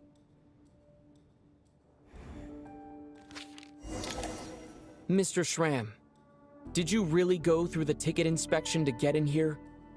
Huh? Me? Why am I being singled out, my friend? Do I seem that suspicious? It's not that you stand out as suspicious. more that everyone else has been ruled out as trustworthy. Okay. Well, we spent the best part of 2 days together now, so I'm sure you can all tell what kind of person I am. I'm a true gentleman. I never dream of doing something like sneaking to the theater without a ticket. Yeah, I have no doubt that you're a good person. But the problem is, none of us here actually know you, so no one can say for sure that you are who you claim to be. Although, actually, what was it you said last night? Yeah, you're friends with that water imp, which is why you understand our primary mode of expression. Last time I checked, there were barely any of us remaining in Snezhnaya, since most of the water imps left. Could you tell me a little bit more about your friend? There's a good chance I actually know her. And I suppose it's also kind of a way for everyone else to get to know you a little better. Good grief. Are you blushing? Pull yourself together, man. Stop giggling like a teenage boy. It's revolting. Hey, revolting is a little strong. All right, fine. I'll admit it. That water imp friend of mine, the truth is, we're dating. I was just the bodyguard hired by our family. But the stars must have aligned, because sparks began to fly between me and their daughter. Never in my wildest dreams did I think I'd get so lucky. We don't need details. Just get to the point. Okay. I'm just a little hesitant to reveal her name, that's all. You know how it is. These are delicate times. Even with me to protect her. If word gets out that she's dating a human, both the Fae and human factions will give her a hard time. Really? Wait, no. That can't be. Huh? Shram, what the devil are you talking about? Why is everyone looking at me like that? Surely you can understand where I'm coming from. Delicate times? Factions? Yes. You know, the Civil War. Last time I checked, the Fae and the humans were still at each other's throats. If I'm not mistaken, the last significant civil war in Snezhnayan history was over 400 years ago, when Her Majesty the Tsaritsa had just taken the throne and was consolidating her reign. What do you mean, 400 years ago? What's going on here? Is Shram from the past? All right, Mr. Mitya, you win this round. As far-fetched as it is, it appears that your theory may be correct. I'm just as amazed as you are. I didn't even believe it myself, to be honest. Is someone going to explain what's going on here? From the look on your face, you figured it out too, haven't you, Traveler?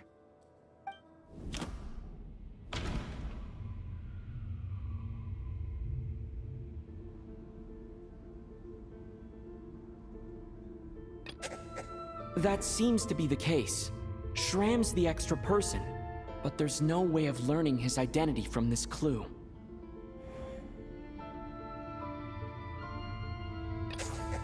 The theater's ley lines have been modified to block souls within its grounds from returning to them.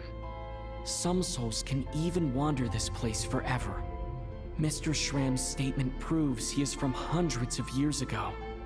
And according to the investigation report on the theater hauntings, Mr. Shram is very likely a lost soul wandering the theater.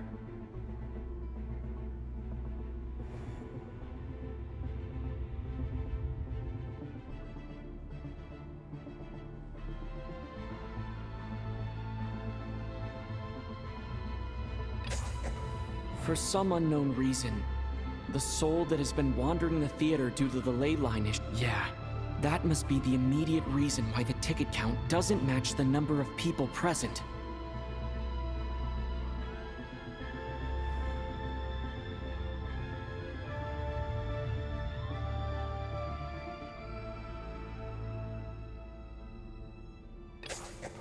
The contents of the investigation report have been verified. There are indeed ley line issues and death is near.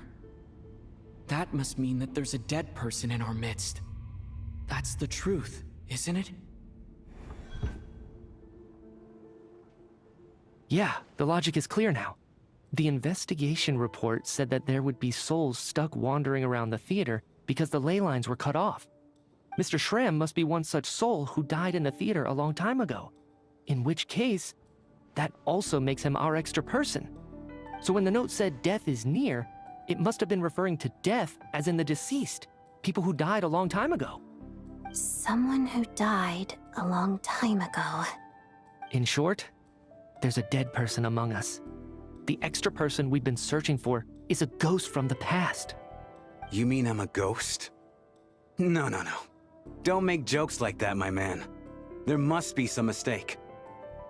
But even if I was dead, I know for a fact I didn't kill anyone these past 2 nights.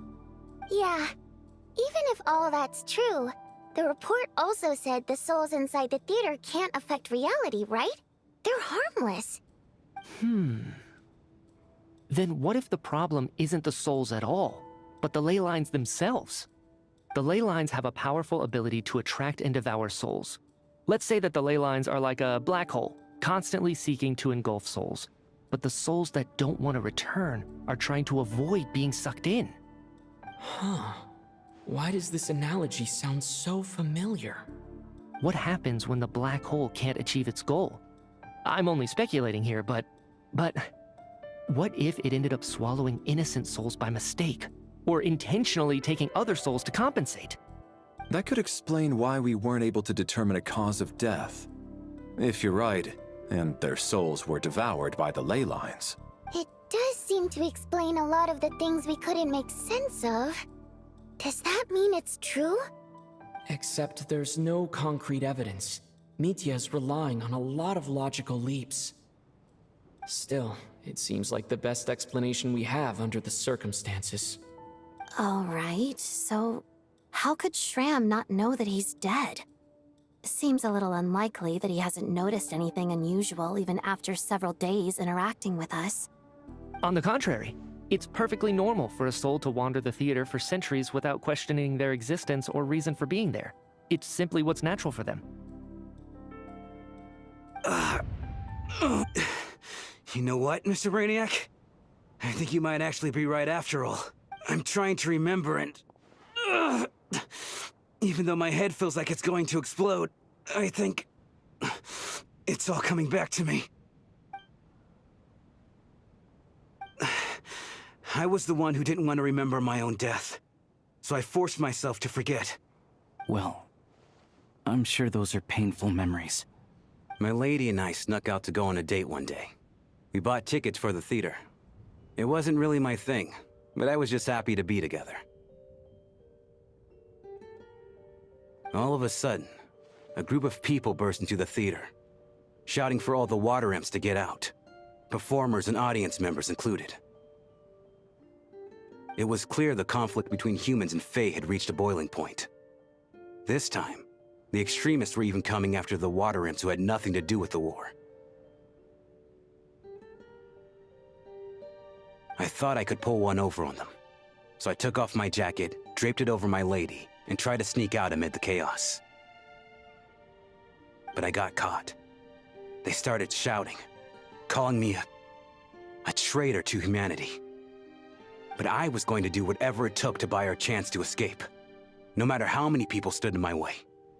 I had to, both as their bodyguard and out of love. It's all right, friend. You can stop there if you want. You don't need to dig all that up again. It's just... even now, I'm still struggling to accept the truth. How could I be dead? I'm sorry, everyone. If I'd known I was a dead man walking, I wouldn't have dragged you down with me. If I'm the cause of all this death, then punish me however you see fit. But, Mr. Shram... No. I refuse to be a burden. I know what I have to do. You said I've been wandering the theater for centuries, right?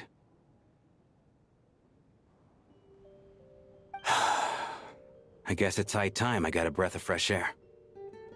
Out there, I mean. I'll leave this place. and take all this death with me. Go out on my own terms. Mr. Shram, I'm sure we can figure out a different course of action. My good sir, we both know I'm not supposed to be here. I should have accepted my death long ago. One way or another, this has to end. Unless you're saying this goes against another one of your military principles somehow. No, I'm speaking on a personal level this time. Let it go, man. Oh, wait. One last thing. Miss Wateramp. My lover. Her name was Litia. Litia Ozarova. Do you know what happened to her? Ozarova. Oh, Auntie Ozarova. That's what we all called her. I remember her as a very kind elder. She had a bunch of kids, too. I'm so glad she survived. And she had lots of kids? Good. That's good. I could hardly expect her to stay single just because of what happened to me, right? As long as she went on to be happy, that's all that matters. Besides, I'm dead. My soul's been wandering around here for so long because I was worried about her. But now, I can go without regret. There's no need to see me off, my friends. I've enjoyed our time together over these past few days. Perhaps we'll meet again in the next life.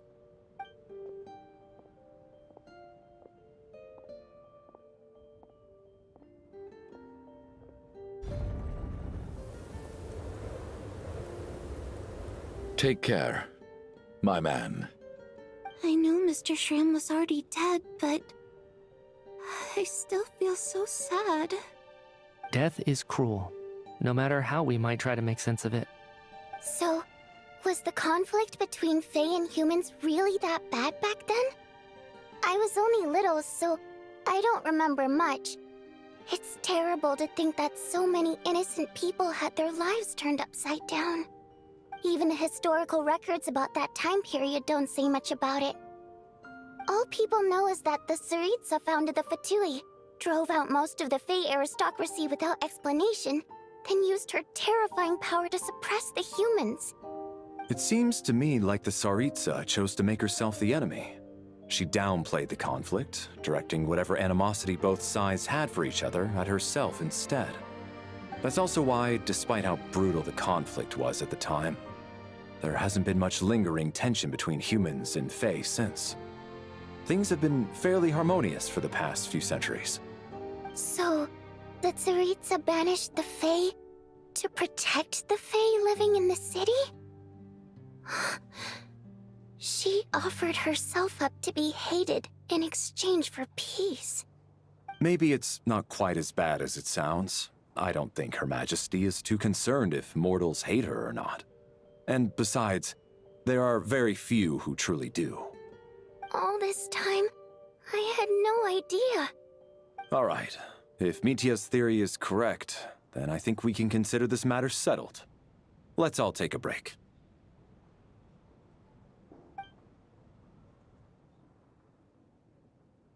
Ugh, if only this blasted storm wasn't still raging on.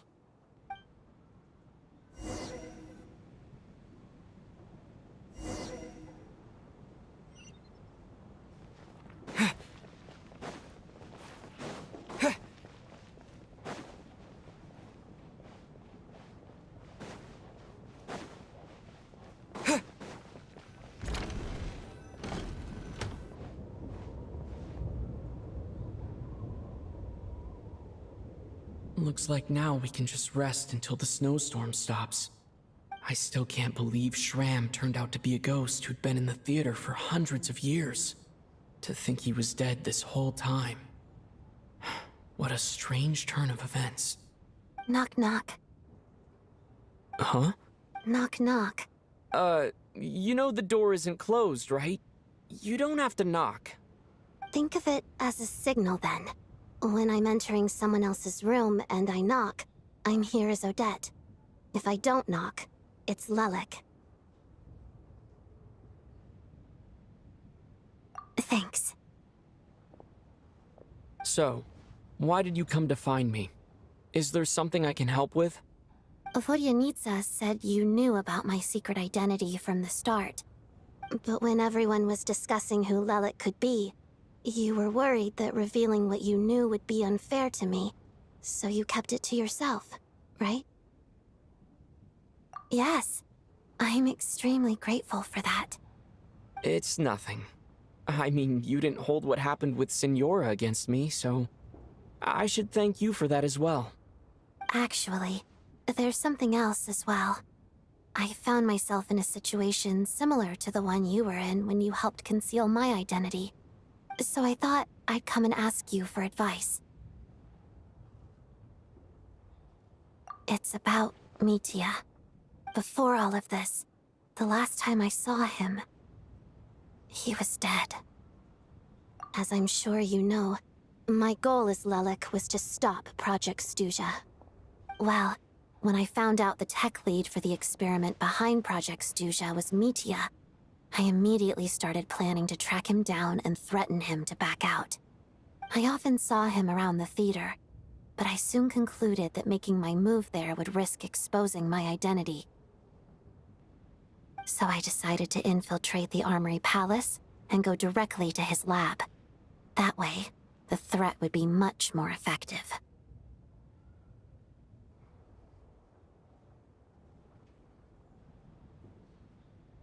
Well, I suppose there was a bit of luck involved. But I am a Fatus, so I already had some familiarity with the building's layout. But when I finally made it to his lab, Mitya seemed to be dead.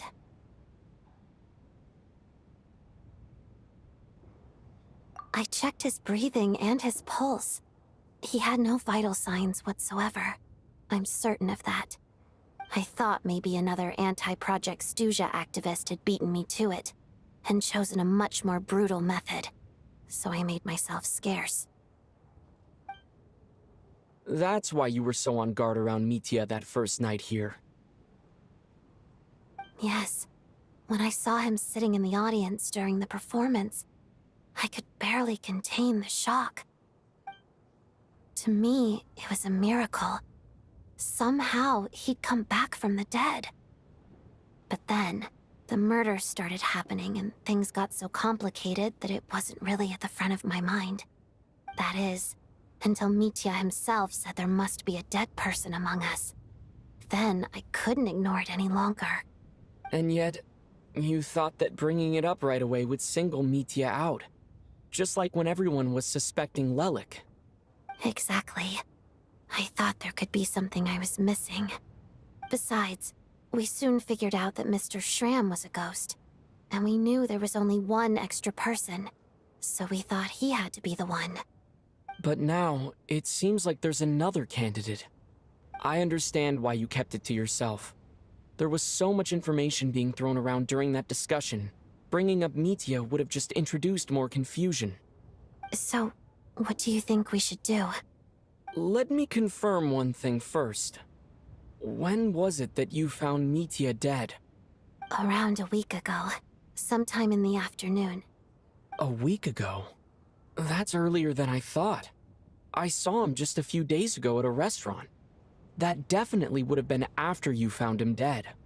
He seemed completely normal to me. Chatting with Vodyanitsa, trying to avoid Valeri. So he was definitely alive on that day. Huh. Well, all I can say is I know what I saw. Here's a thought. The reason we even suspected a dead person could be among us was because of the problem with the theater's ley lines. But Mitya's death happened inside the Armory Palace. The ley lines affecting the theater shouldn't reach that far. You're right. I guess he doesn't fit the profile of the person we were searching for. I think the chances of it being him are very low. Surely he can't have died for real in the Armory Palace. Unless... Unless what? Unless he really did come back from the dead. You're right. Do you think we need to disclose this to the others? Huh, what's this? A private meet and greet?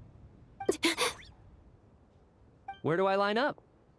That's not what's going on here. Well, I was just making the rounds. Thought I'd try to lighten the mood a bit. Vodyanitsa's handing out food if you're hungry.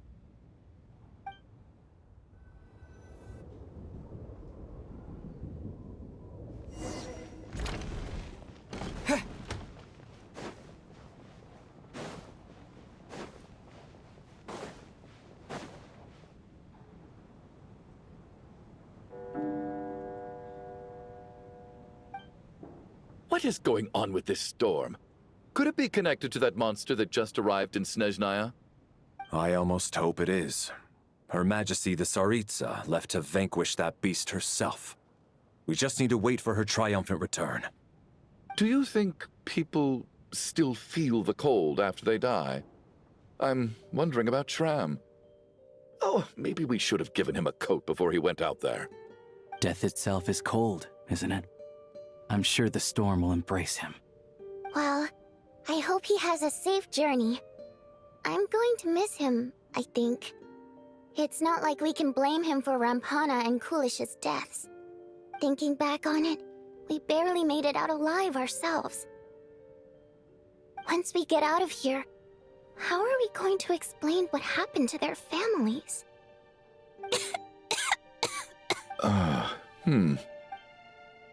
Are you okay? Here, take this. I've never used it. Thanks. Look who's Mr. Nice Guy all of a sudden. Is it because Tonya stood up for you this morning? At least you know how to return a favor. Yeah, without Tonya, who knows how badly he would have been hurt. I told you already, I never intended to resort to violence. Duh, bunch of rascals. Little girl? I was rather surprised when you spoke up for me this morning. I didn't think I had many admirers here, so, thank you. Oh, no need to thank me. I said some bad stuff about you too. I've been, too embarrassed to admit it, but, you remind me a lot of my daughter. So kind to everyone, but never lets her old man off the hook. Unless my wife and I are having a fight, then she's always on my side, especially when she was little. Every time I took her out...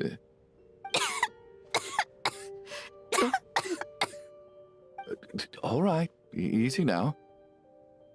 How long have you had that cough, Tonya? I don't know. It's probably been a while. I'm fine. Are you taking anything for it? Yeah. I'll be fine once I see my brother.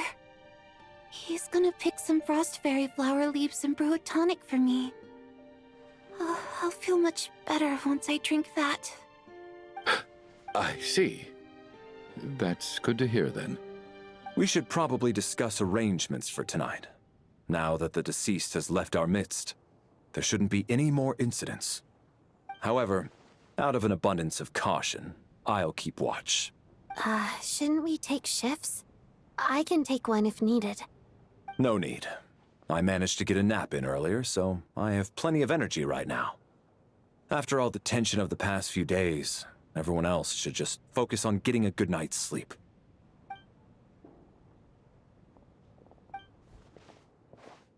What a long day.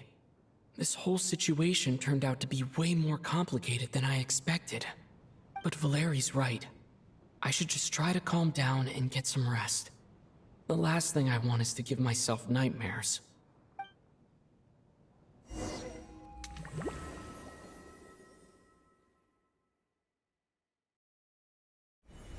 He's awake. He's awake! Get over here, you big lug, and take a look. If you must call me something, call me Mr. Door. The Black Mist is coming. You need to go.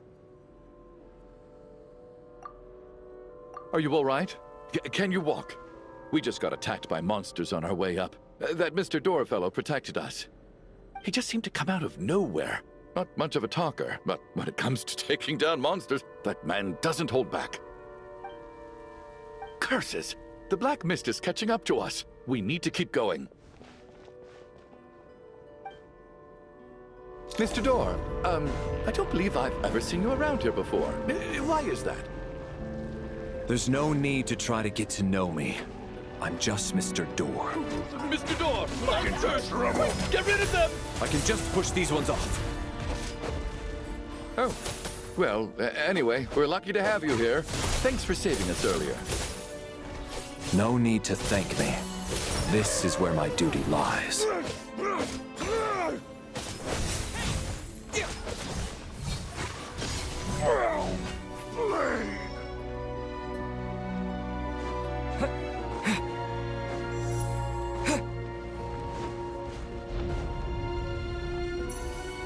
So we're doing this the hard way. Cryostorm! Condense! Oh, remarkable work, Mr. Door. If I had your muscles, I'd do the same.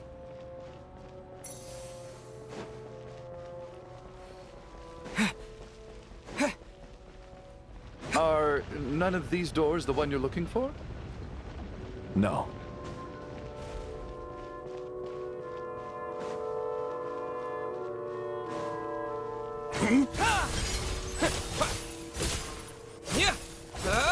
How about this?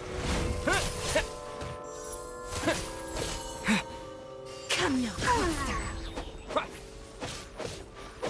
And cake! Condense and crystalline. Crystalline. Yeah. By my command.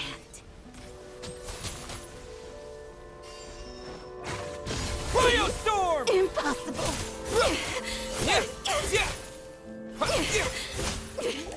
Impossible. I'm so exhausted. And the black mist is still rising. Oh. Wait, look! There's more monsters down there. Are they coming from within the black mist? No, no! They're gaining on us! Quick, keep going, or they'll be at our heels any second!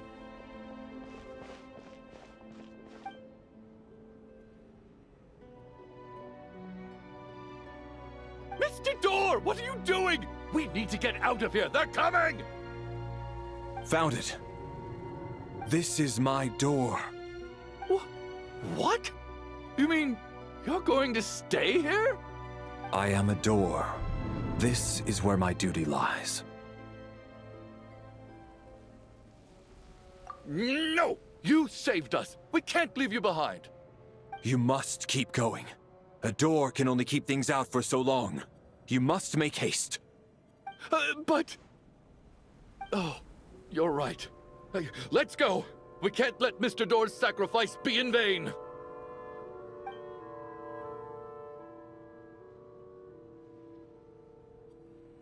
The black mist isn't moving anymore. Looks like both the monsters and Mr. Door are gone. I didn't just imagine all that, did I? Surely I wasn't so scared out of my mind that I hallucinated a door as a human being. Oh, okay, good. There's no way we both hallucinated the same thing. Getting sleepy? Well, looks like we're safe for now. Go ahead. Let's get some rest.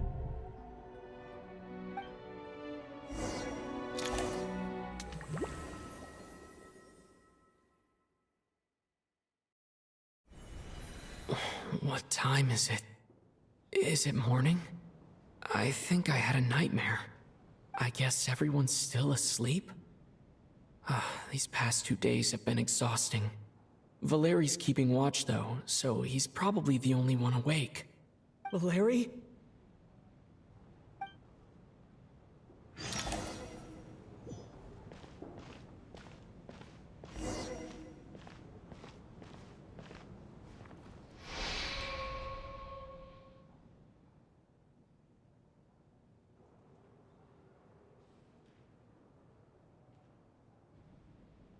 Wake up! Everyone needs to wake up!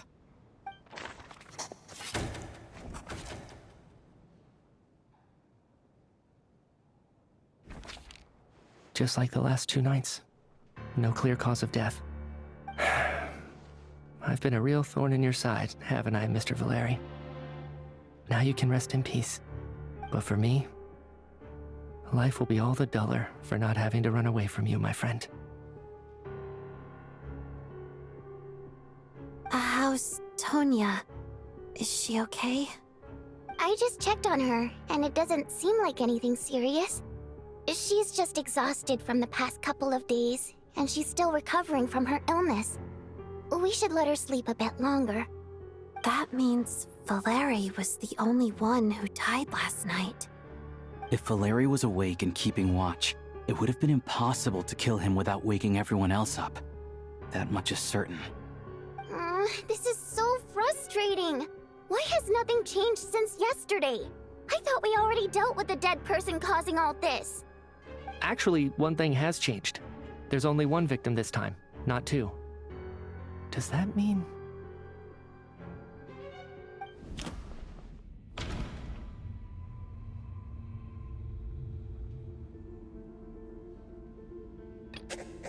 But Mr. Schramm was already deceased to start with.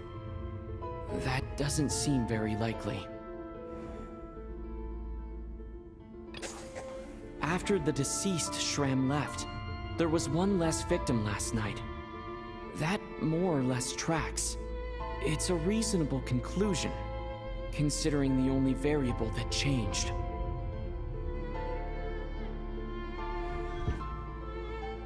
The number of people who die each night is equivalent to the number of dead among us. That's your theory, right? Exactly. We identified Mr. Schramm, and the night after he left, the death toll dropped from 2 to 1.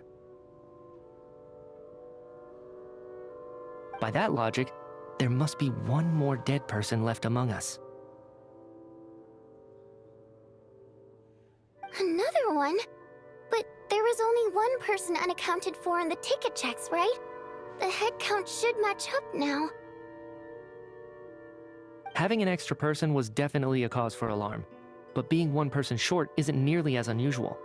Someone could have left in the middle of the show, or made it out before the storm hit. 1 more dead person among us. If Mitya's theory is right, then what Odette told me seems a lot more relevant. It's just, at the time, we had no reason to think there was more than 1 dead person. If only we'd taken it more seriously as a possibility. Maybe this could have been avoided. I'm sorry. This is my fault. I had information that could have been helpful, but I held back. I should have brought it up right away. I'm partly to blame as well. I was too quick to dismiss Odette's concerns. What is this about? What have you 2 been getting up to behind my back? Sounds like there's some big news you've been keeping from the rest of us. Well, we're all ears.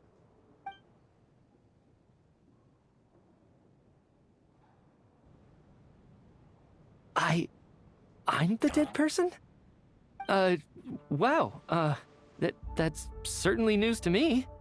Odette and I talked about it yesterday, but we thought it just wasn't possible, so we left it at that. Yeah, I don't blame you. If I'd been there, I probably would have reached the same conclusion. It just sounds too unbelievable. Let me just try and verify this. I just scoured my memories trying to think back to the afternoon Miss Odette mentioned. But I honestly have no recollection of dying. That's where I'm different than Mr. Schramm. Having seen Mr. Mitya a few days ago myself, I also find it hard to believe he could be the other dead person among us. Well, if it isn't Mitya, then who? Do we vote on it? If you don't mind me asking, Traveler, I believe you mentioned that you know Tonya's brother. Had you ever met her before all this? No, never. Now just 1 minute. I know where this is going. You can't just randomly point a finger at anyone you want. You're in the hot seat, and all of a sudden you want to divert our suspicions onto somebody else? Trying to pick a fight, Mr. Chuganov? Whenever you open your mouth, all you do is attack people, and I've had enough of it. If you don't want to engage in a civil discussion, you can shut up. You little brat! Did Mitya ask about Tonya because he suspects her? I suppose I only identified her by age, and nothing else. Could that mean... I'm just saying, you're going around casting suspicion on people for no reason. How could Tonya be dead? I can vouch for her, if nothing else. I've seen her before. She's the sister of that Harbinger, isn't she? The one called Child. Oh, really? You're telling the truth? Since being here, I don't think I ever mentioned she was Child's sister specifically. Does Chuganov actually know her? If Chuganov can vouch for her, then it can't be Tonya either. In which case, it seems unlikely that there's another dead person among us at all. Miss Odette, could you go over that afternoon with me one more time, when you found me dead? No problem.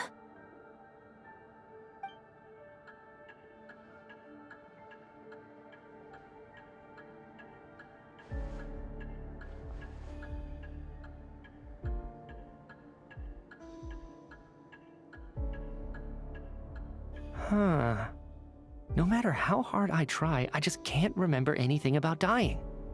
But I do remember something else. Miss Vojanitsa, during our last meal together, I told you how some of the researchers were suffering from temporary memory loss. Do you remember that? Oh, yeah. You said it was hindering the progress of your experiments. You thought they were just under too much stress or something. Right. And even though I don't remember dying that day, I'm pretty sure I experienced something like amnesia. Some of my memories from that afternoon are missing. Are you suggesting you're missing the memory of your... Of course. How am I only just realizing this? Humans aren't necessarily aware of their own death. You mean being silently assassinated, or dying in your sleep? Situations like that? The researcher's amnesia. Suddenly it all makes sense. I must thank you, Odette. I think your perspective just helped me reach a breakthrough on a series of issues that have been troubling me for quite some time. All right. It's decided then. I'll be the one to leave today. Oh, leave? Hey, wait a minute. Aren't you rushing into this? What if you're wrong? You'll pay with your life. Come on, kid. Aren't you gonna fight for your life? This seems like a rash decision. I have other reasons beyond what's been discussed. In fact, thinking back, I remember during Miss Odette's performance, while I was sitting in the audience stalls, a brilliant new idea for my research popped into my mind. But then, my train of thought suddenly cut off. I can't remember it now at all, and I didn't take any notes. I guess that must be another instance of temporary amnesia. No. Hold on. I see where you're going with this. You're suggesting that each instance of temporary amnesia is a death, right? There's a glaringly obvious flaw in that idea, no? How can one person die so many times? I believe Miss Odette's account. During the period where my memory is blank, I must have been either dead or in a similar state. All it would take is for the same thing to happen in the theater, and I would come under the effect of the ley lines in this vicinity. This increases the likelihood of me being the deceased, does it not? But... There's no evidence to suggest that anyone other than me is a candidate for the deceased. So allow me, as a scientist, to treat this as an experiment. Please relax, everyone. I don't think things are as bad as they may seem. If I really am the deceased, then to leave the theater will be a relief for me. If, on the other hand, I'm still alive right now, well, apparently you've all witnessed my resurrection recently anyway. Who's to say I won't return from the dead again this time? Mitya's right. This is the only thing we can try right now. I think he's deliberately downplaying the gravity of the situation, though. He probably doesn't want to burden everyone. What is a scientist if not someone who gambles on experiment after experiment in an attempt to obtain the truth? With this snowstorm, the ley line phenomenon, ghosts of the dead, and my amnesia, we've been paralyzed by not knowing and powerless to do anything about it. It's a terrible feeling. But if I do get resurrected, you can be sure that I'll come back with the truth of all this. Just you wait.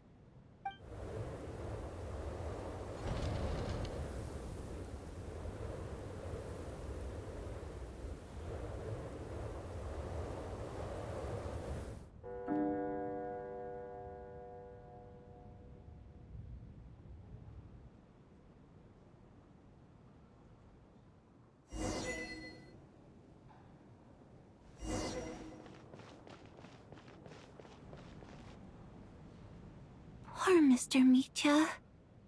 I didn't even get to see him one last time.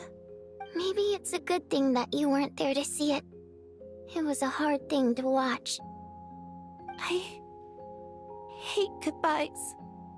Why does it feel like everyone around me is slowly disappearing? Not just in here, I mean. In the outside world, too. Maybe it's the realization that, at the end of life, everyone has to face it alone. Come to think of it, the main reason we're still alive right now is pure luck. Each morning here, for every one of us, there's the chance that we might not wake up. You could take it a step further and say that the same is true outside, too. Who can ever be 100% sure when they drift off to sleep that they'll open their eyes again in the morning? If I make it out of here, I'm going to cherish every moment that I'm awake and live without any regrets. Without regrets. I feel like a strange sense of anxiety has been quietly growing inside me over the last 2 days.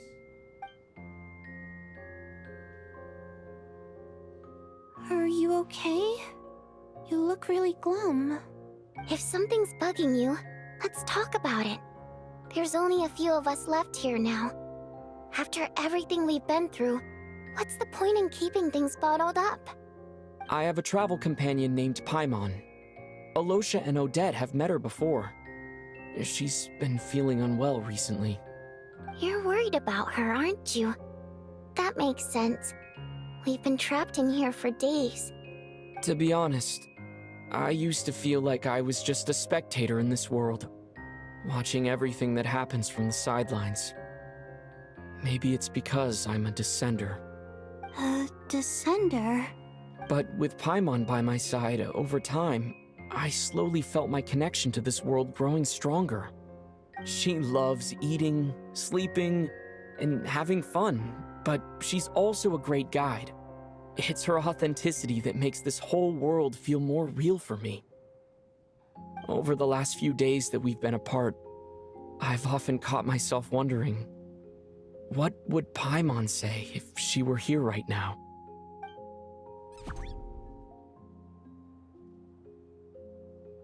But by the time I snap out of it, the conversation has already moved on, and I'm still in my own little world. I'm trying to overcome this sense of detachment, but I really miss Paimon.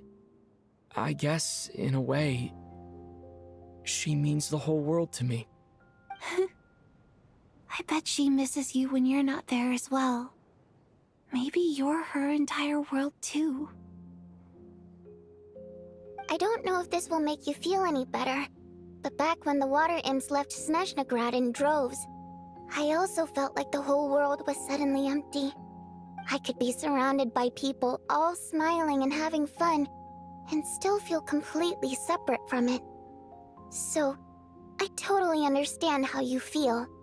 Later on, I started to think, maybe accepting the fact that our loved ones won't always be with us is something that takes a lifetime.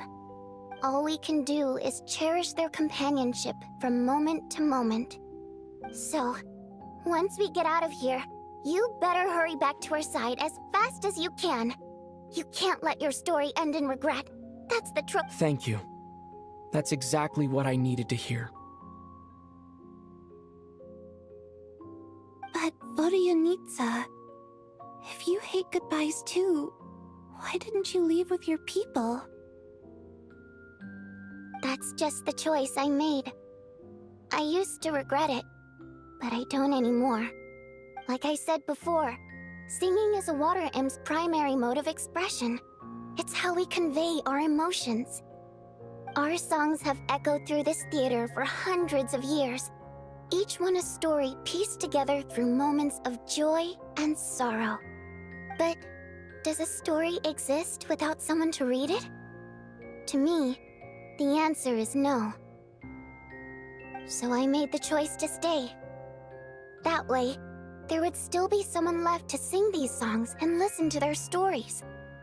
Otherwise, they could have been lost forever.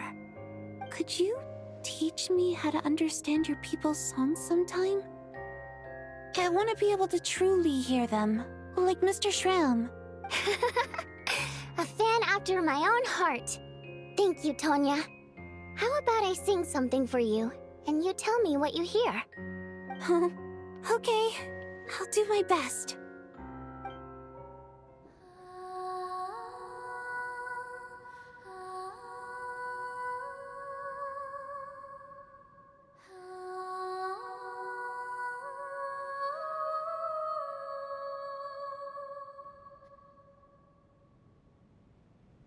I've never heard that one before. I feel like I can hear a sense of longing somehow. I wonder why that is. Color me impressed, Tonya. You're a keen listener. Most people can only tell if a song is happy or sad. I didn't think you'd be able to pick up on such specific details. So, what's the song about then? Come on, tell me! I've actually never performed this song in the theater before, because it has more of a ceremonial purpose for our people. It's not meant for the stage. It means something like, "May those we have lost watch over us, and follow this song back home in the night, so that we might be reunited once more." No wonder I could hear that sense of longing. You sing it for loved ones who have passed away. I hope it reaches them. It's getting late, Tonya, and you're not well. We should all turn in early. I suppose there's no reason to keep watch tonight. Okay. But, before I go to bed, could you sing that song a couple more times for me, Vodianitsa? Of course. Anything for my #1 fan.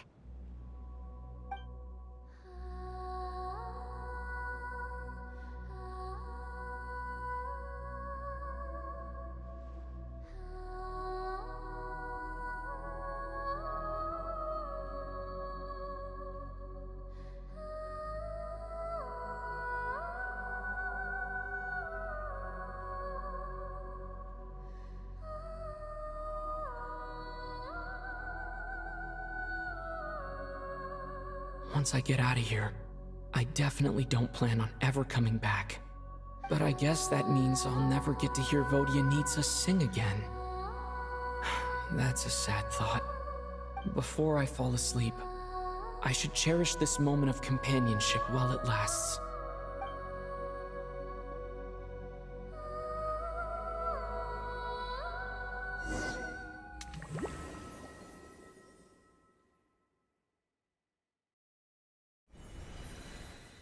Where am I? It's so dark in here, and I feel kind of dizzy. Am I alone?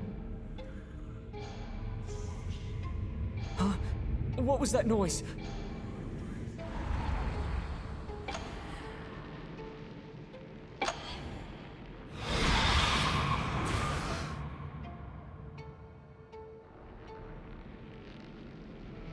Return, O spirits. Fulfill your oath of protection.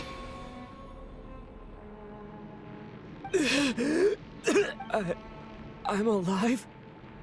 What just happened? No time for questions. Quick, over here. Turn on the switch. We need to bring back the light.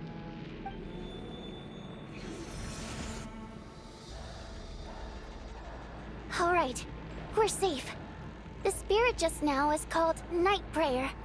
The light subdues her, but she'll attack without a second thought in the dark. Sort of. I know it's hard, but you can't let this place go dark, or she'll kill you again. Yep. Luckily, I was here to resurrect you. Otherwise, that'd have been a real bummer.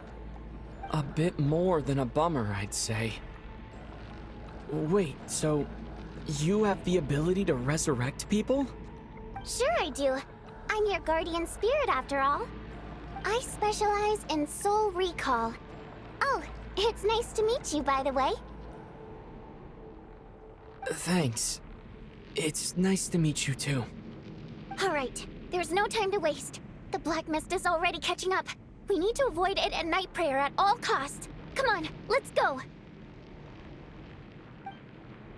We need to reach the next switch before the place gets too dark.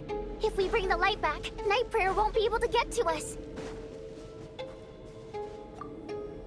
Sweet, sweet light! It's back! Shh! It's night prayer. We need to move quick, but don't let her notice you. Look out!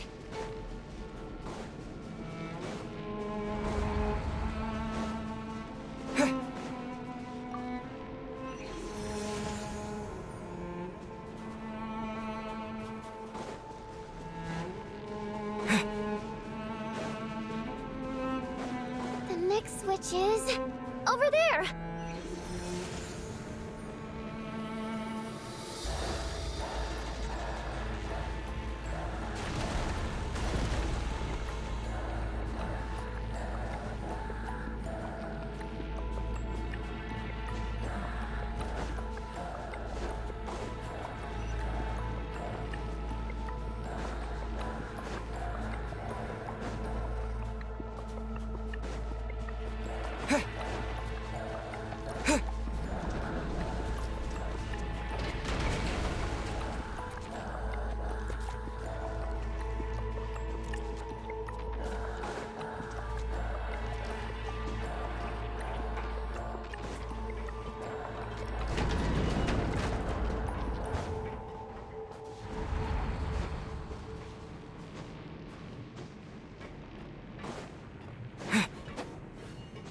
The switch is just up ahead. Hurry!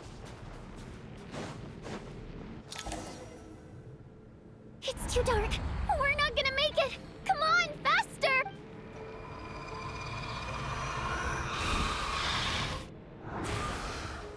Traveler! I won't let you die like this. Not on my watch.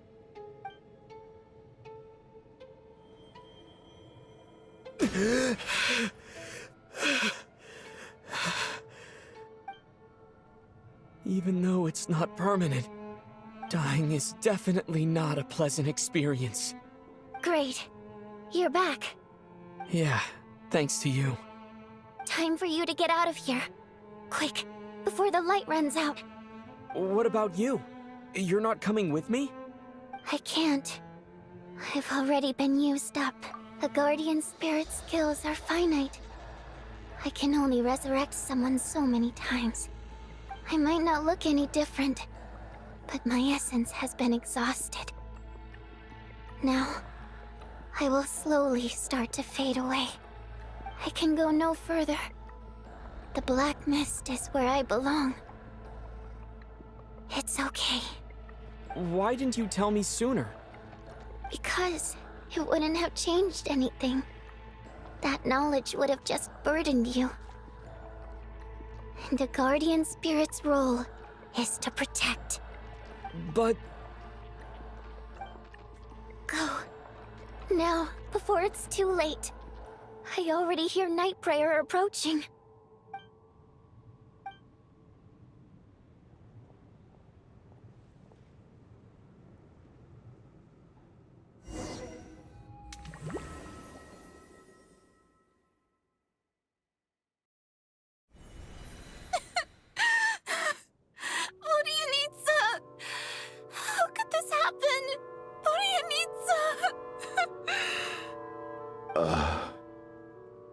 Well, I guess there's no need to inspect the body.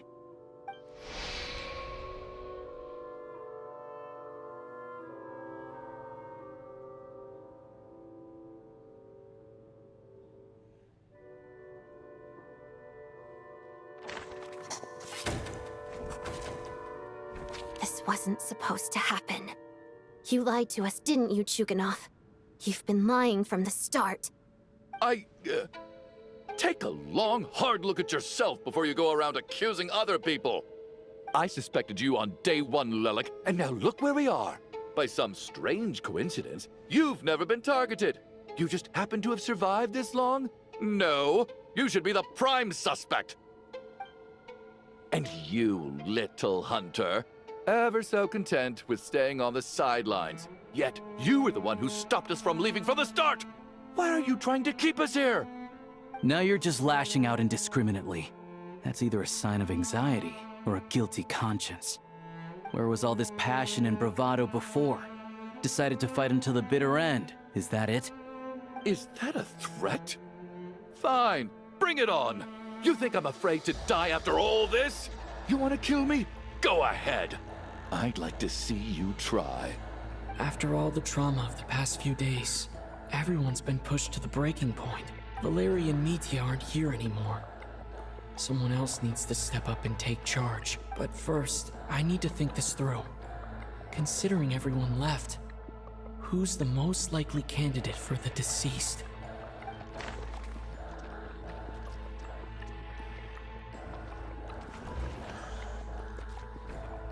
Of those who remain, the only person we've never met before is Tonya. There is room to doubt her true identity. People are easily misled by first impressions. Now that I think about it, Child's sister was in fact a label I imposed on her due to my own assumptions. But Mr. Chuganov vouched for Tonya's identity yesterday, with basically no other possibilities left. Could it be?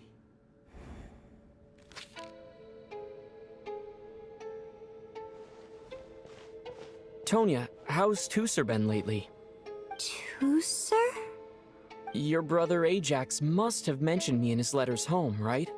Did he say anything about a blonde traveler? No. And my brother's name is Razik, not Ajax. Chuganov, looks like it's your turn to do some explaining. Yesterday, you said you could vouch for Tonya. Why did you give us a false testimony? I knew you were behind this, Chuganov. You've been lying through your teeth from the start. Everything about you is fake, down to the wife and daughter you're always talking about. Your entire family man persona is a charade, isn't it? That night, when I infiltrated your place as Lelik, I noticed you were home alone. Didn't think much of it at the time. Just thought everyone else was out. But thinking back on it now, that doesn't seem very likely. My guess is, you live alone, don't you? Even that was a lie? But why would he lie about having a family? Oh! Curses! Oh! Why is there no end to this blasted snowstorm? If it would just stop! If it would just stop. I think I remember now. I know how I ended up here. It feels like a distant memory. But at the same time, it's just like it was yesterday. The reason I'm always coughing is because I got sick with frostbite. The locals usually call it the snow cough. It's not a very common illness. It's partly genetic and partly caused by the cold climate, but it can be fatal. They sent me to the hospital as soon as they found out I had it. And I spent so long lying there in that hospital bed. After a while, I felt myself growing weaker and weaker. Nothing seemed to be working anymore. Neither the treatment that the doctors were giving me, nor the medicine my brother was brewing from frost fairy flower leaves. So one day, I told my brother that I wanted him to take me outside for once, so things could be like they used to, just for one day. I wanted to meet loads of friends, experience new things. He agreed. He snuck me out of the hospital, and we escaped. We got to the theater, bought tickets, and went inside. It was all so exciting. I remember the show very clearly. It was amazing. But I found myself getting sleepier and sleepier. Oh, Tonya. When I woke up, I couldn't find my brother anywhere, so I guessed he'd already left. But there's no way he'd leave me behind. So I decided to stay here and wait for him.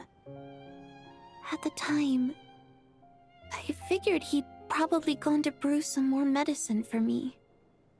I was planning to chew him out for abandoning me when he got back.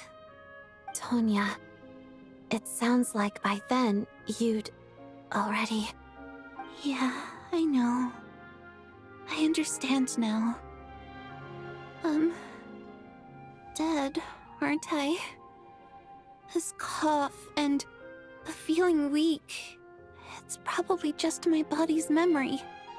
After all of that, it turns out I can't blame my brother after all. I was the one who abandoned him. I'm sorry, everyone. I realized this much too late. It seems like death skewed my perception. And now I've dragged you all into this mess. Your name probably isn't even Tonya, is it? Didn't that ever strike you as odd over the last few days? Well, when I was little, my brother and I read a storybook, and Tonya is the name of one of the characters. When we escaped from the hospital, our family and the hospital security were looking everywhere for us. So when you first approached me and said my brother had sent you, and called me Tonya, I thought he must have chosen a fake name that only the two of us would know. Because he was afraid of getting caught. No. It seems like that was just wishful thinking. At least your memory of death isn't painful. That is a small comfort. Now it's your turn, Chuganov. Talk to us. I believe no lie is ever told without a reason. You're right. I was lying.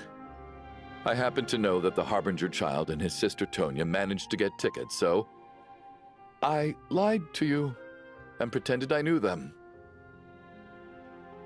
And yes, I was lying about my family too. The truth of the matter is, I lost them a long time ago. I just refused to accept reality.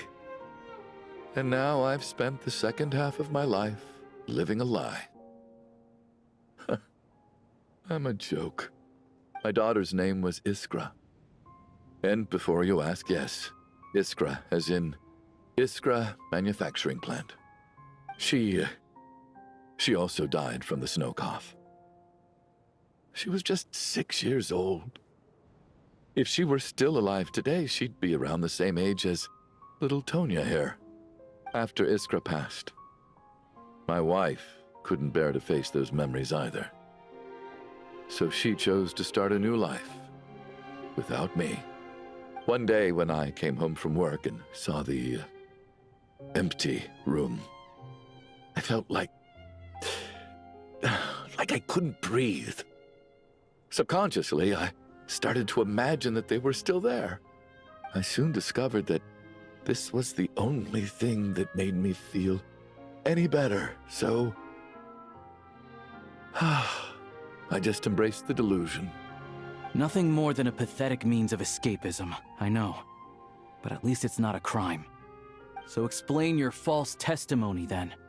The night before last, when I was chatting with Tonya, she mentioned that her brother would brew medicine for her from frost fairy flower leaves. Combined with her various symptoms, I suddenly understood everything, including the fact that she was deceased. The snow cough used to be an incurable illness. I would pick frost fairy flower leaves to brew medicine for Iskra too. It took hours and hours on the stove. But the year after my daughter passed away, the jester of the Fatui announced that a cure for frost blight, also known as the snow cough, had finally been developed. It turned out that all previous treatments were completely ineffective. No better than random concoctions. That was the final straw for me. I just couldn't take it anymore. Just one more year. One more year, and everything would have been okay. So, more than anyone, I know full well that in this day and age, no one in their right mind would still be using frost flower leaves to brew medicine for the snow cough. Poor Miss Tonya, therefore, had to have been from an era when snow cough was still a terminal illness. So, you projected your daughter onto her? Even though you knew she was one of the dead? That doesn't make any sense. You knew she was already dead. What did you hope to achieve by protecting her? I just don't believe in your crackpot theories, nor do I approve of your actions. How can you just declare a living person dead and throw them out into that snowstorm? Mitia's gone. My good buddy Shram's gone. And now it's Tonya's turn, isn't it? The others I can make my peace with, but little Miss Tonya, here she is, standing right in front of us, alive and breathing, and fighting her own battles. Yet you're quite happy to say she's dead? I just want her to live. Once this snowstorm is over, the very moment it stops, I'm going to march out that door and find someone who can fetch the very best medicine for her snow cough. I'll be damned if I'm gonna let you cast her out into the snowstorm before I have the chance to cure her. Not again! Not this time! Not when the cure is right within our grasp! I'd never be able to forgive myself. Mr. Chuganov, stop. I can't let you do this. Tonya. By the sounds of it, you've known I was dead since the night before last, right? I really liked Mr. Valeri, Mr. Mitya, and Miss Vodyanitsa. And now they're all dead because of me. I'm not happy about that. The reality is, you've been trying to fight your own demons through me. But all you've really done is trap me inside your delusion along with you. No! Listen to me. I want to save you. I do! Well, at this point, I'm quite sure that I'm dead. I don't need to be saved. The time I got to spend with all of you is more than enough for me. Despite all the bad things that kept happening, I got to meet so many interesting people and spend so many days and nights by your side. Since the day I escaped that hospital until now, this has been an adventure I never even dared to dream of. I'm very fond of you all. If it were only possible, I'd trade my soul to bring back the ones who died. If it meant things didn't have to end like this. And that's why I'm not fond of you at all, Mr. Chuganov. I'm so— It's them that you owe an apology to, sir. Not me.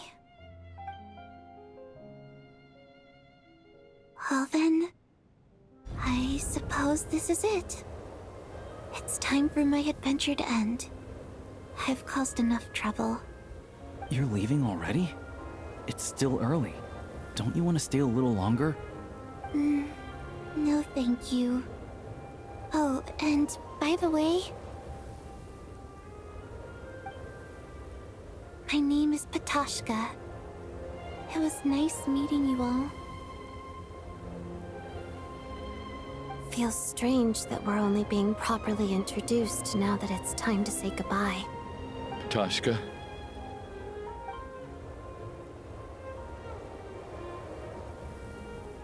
What are you doing, Chuganov? Are you crazy? Let me leave. I can't keep lying to myself anymore. In your dreams. Don't think you're getting off that easy when you had a hand in the deaths of so many people. The Fatui have honed quite an array of enhanced interrogation techniques since they were founded. Once we're out of here, Lelik will personally give you a taste of every last one.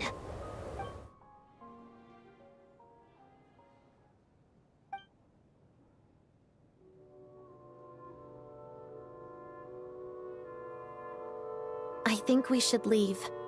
I doubt this snowstorm is ever going to stop. For all we know, This storm might have destroyed all of Snezhnaya by now.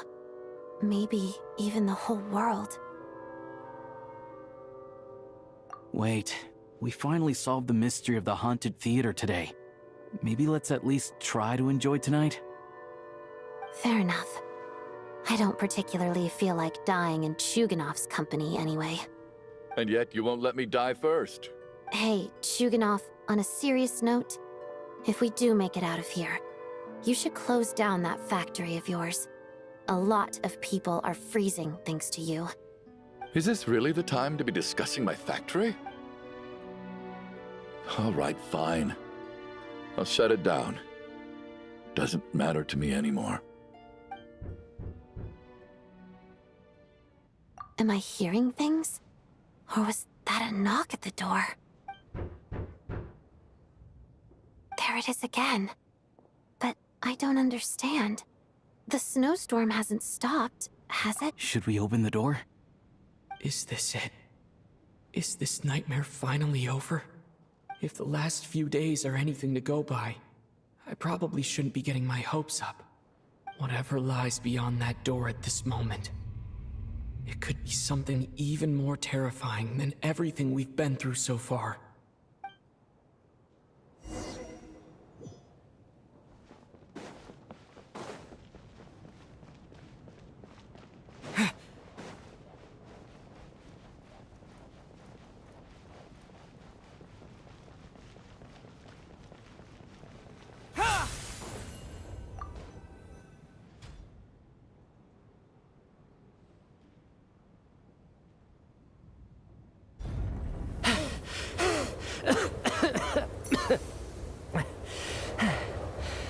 Hey everyone, I'm back. How are you doing? Feeling any better? Much better, thanks. Whew, it is so good to have you guys here. I was a little worried that the theater would be empty by the time I got back. Let me see. Tonya and Vodyanitsa are missing, which means Vodyanitsa died last night. And then you discovered that Tonya was the other dead person. Am I right? Not Tonya. Pitashka. First, tell us how you made it back here. Given the conditions outside, no one should be able to return alive. You're right. The thing that got me back safely was a song. I heard someone singing. After walking into the snowstorm, my mind grew hazy. I don't know how long I walked through the storm before my mind completely slipped away. Then, suddenly, I heard the sound of singing. The voice instantly brought me back to my senses, and I regained consciousness. So I followed the voice, searching for the source of the singing. I searched and searched, until finally, just a few moments ago, there was the entrance to the theater, right in front of me.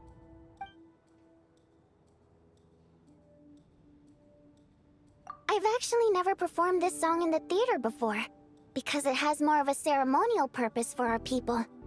It's not meant for the stage. It means something like, "May those we have lost watch over us, and follow this song back home in the night, so that we might be reunited once more."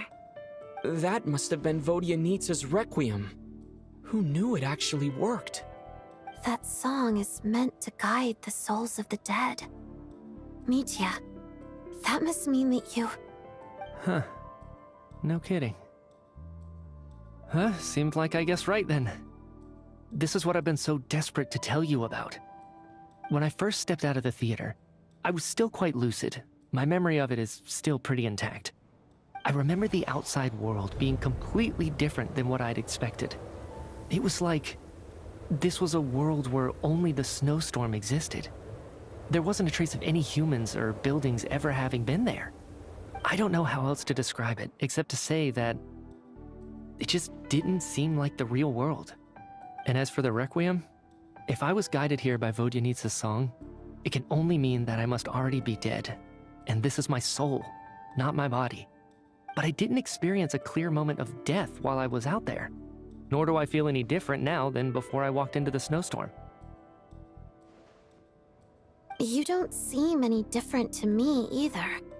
In fact, this is something I've been wondering about for a while now. If souls aren't physical, shouldn't they lack tangible form? Both Shram and Patoshka were clearly deceased, and yet their souls didn't look or feel like ghosts at all. They were visible, tangible, no different than you or me. This raises a truly terrible thought. Is that really what Mitya is suggesting?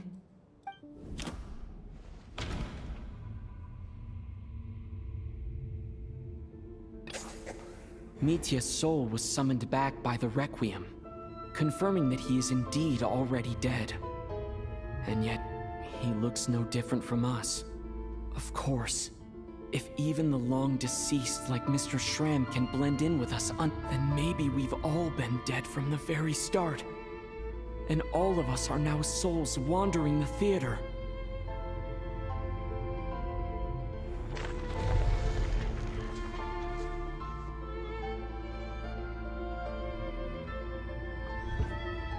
Yes. I think that this is probably the afterlife. What did you say?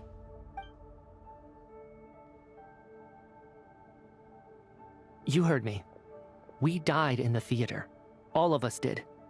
But due to an obstruction in the theater's ley lines, our souls are trapped here, while an endless, infinite snowstorm rages outside. It's ironic, really. All that time, we were working so hard to figure out who the deceased among us were, when the truth was, we were all deceased. The only difference being some of us died more recently than others. Do you remember that note, "Death is near"?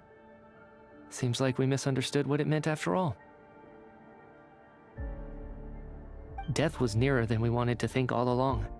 The note simply meant that all of us were already dead. So all our attempts to survive, our search for the deceased, it was all for nothing?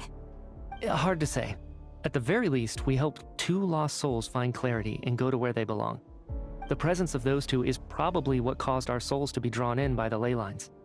In which case, the deaths we've awoken to over the past few days were just souls returning to the ley lines for good. If what you're saying is true, doesn't that make us the lost souls now? Huh, no wonder. This afternoon, when I was moving Vodyanitsa's body, I noticed that the other bodies in the room hadn't decayed one bit after all these days. That's further proof that those aren't physical bodies at all, but merely our shells here in the afterlife. Am I really dead? This doesn't feel real to me at all. No, that's impossible. This cannot be how it all ends. I still find it hard to believe that all of us are dead. How exactly did we die in the real world? None of us have any memories of dying, right? Not even knowing how we died is preposterous. Good grief! Surely there has to be some reason. Exactly. It's hard to rest in peace when you don't even know how you died. It gave me lots to think about as I strode out into the snowstorm.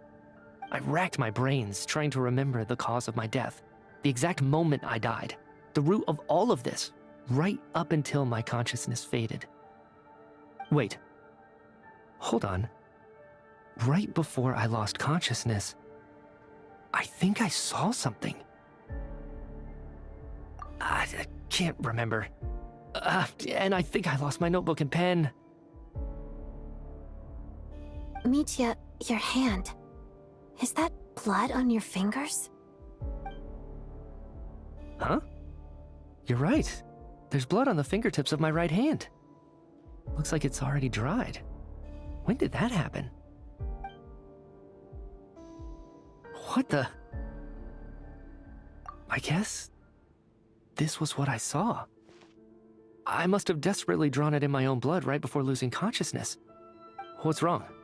Do you recognize the symbol? It's Renova, the ruler of death. Huh?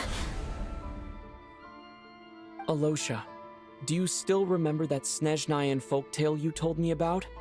It was about the Grim Reaper. When someone's about to die, he appears as an incarnation of someone familiar to guide their soul into the afterlife. And as soon as you recognize his face, your life is over. I heard a similar tale when I was little. You think the Grim Reaper in this story refers to the ruler of death you mentioned? That's right. In which case, death is near could also mean that the Grim Reaper is here disguised in a familiar form. Death, the deceased, and the Grim Reaper? So it's a triple entendre. When I first saw this note, I thought it contradicted the investigation report. But now it seems like that was the whole intention. So the Grim Reaper deliberately misled us. Then, we started suspecting each other and searched for the deceased while they hid in plain sight. By that logic, the one person most likely to be the Grim Reaper incarnate is...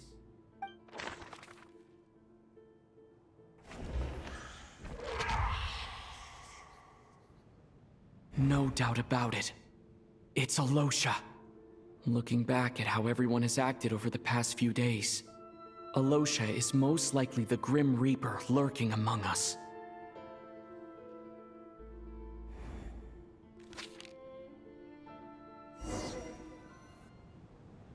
Is it you, Alosha? You were the first to discover the investigation report, and you had plenty of time to slip the note inside to mislead us. So? Surely you can't suspect me based on that alone. What if someone else found the investigation report first, slipped the note inside, and then put it back without telling anyone? There's no denying it. The note could easily have been slipped in much earlier than it was discovered. That's not all. I've also noticed that although on the surface, Valeri, Mitya, and sometimes I were the ones taking charge of the situation. Looking back now, even though you didn't say much, you were always subtly guiding everyone from the sidelines. What do you mean? You were the one who emphasized how dangerous it was outside and insisted we all stay here. It was also you who suggested that we all sleep in the same place. And earlier today, you tried to convince Patashka to stay. I don't understand why, but it was out of character. So, you didn't understand my intentions, and now you're assuming the worst. Seems pretty unreasonable if you ask me. He still won't admit it. Fine. Let's see how he responds to the most damning evidence of all. The biggest question I have right now is, if the Grim Reaper is impersonating Alosha, then where's the real Alosha? When did they switch?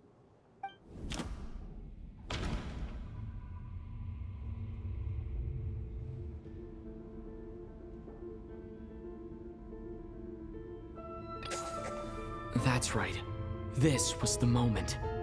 Right at the start. Before any victims had even emerged, Alosha was switched with the Ruler of Death while everyone's guard was still down.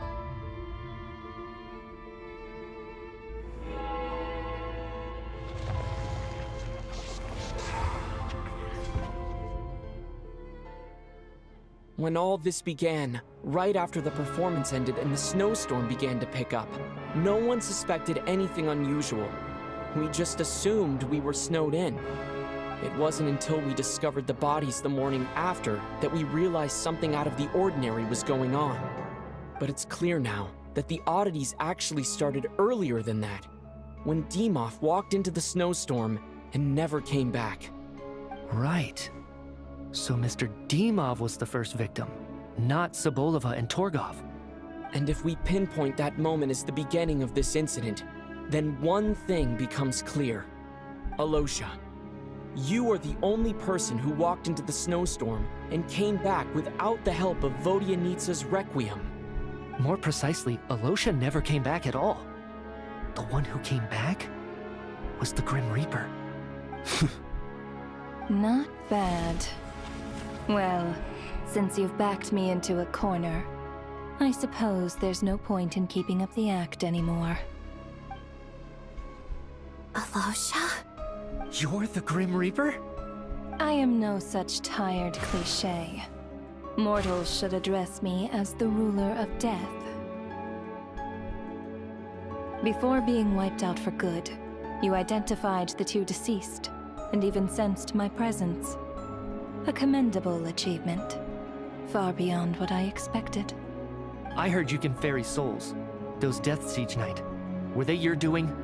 Your initial conclusion was correct. Due to the existence of the two deceased, the ley lines yearned to reclaim those long-lost souls. Every night, they devoured an equal number of souls to fill the void. This required no intervention from me. Though, of course, ferrying souls is indeed my authority. Here, take a look.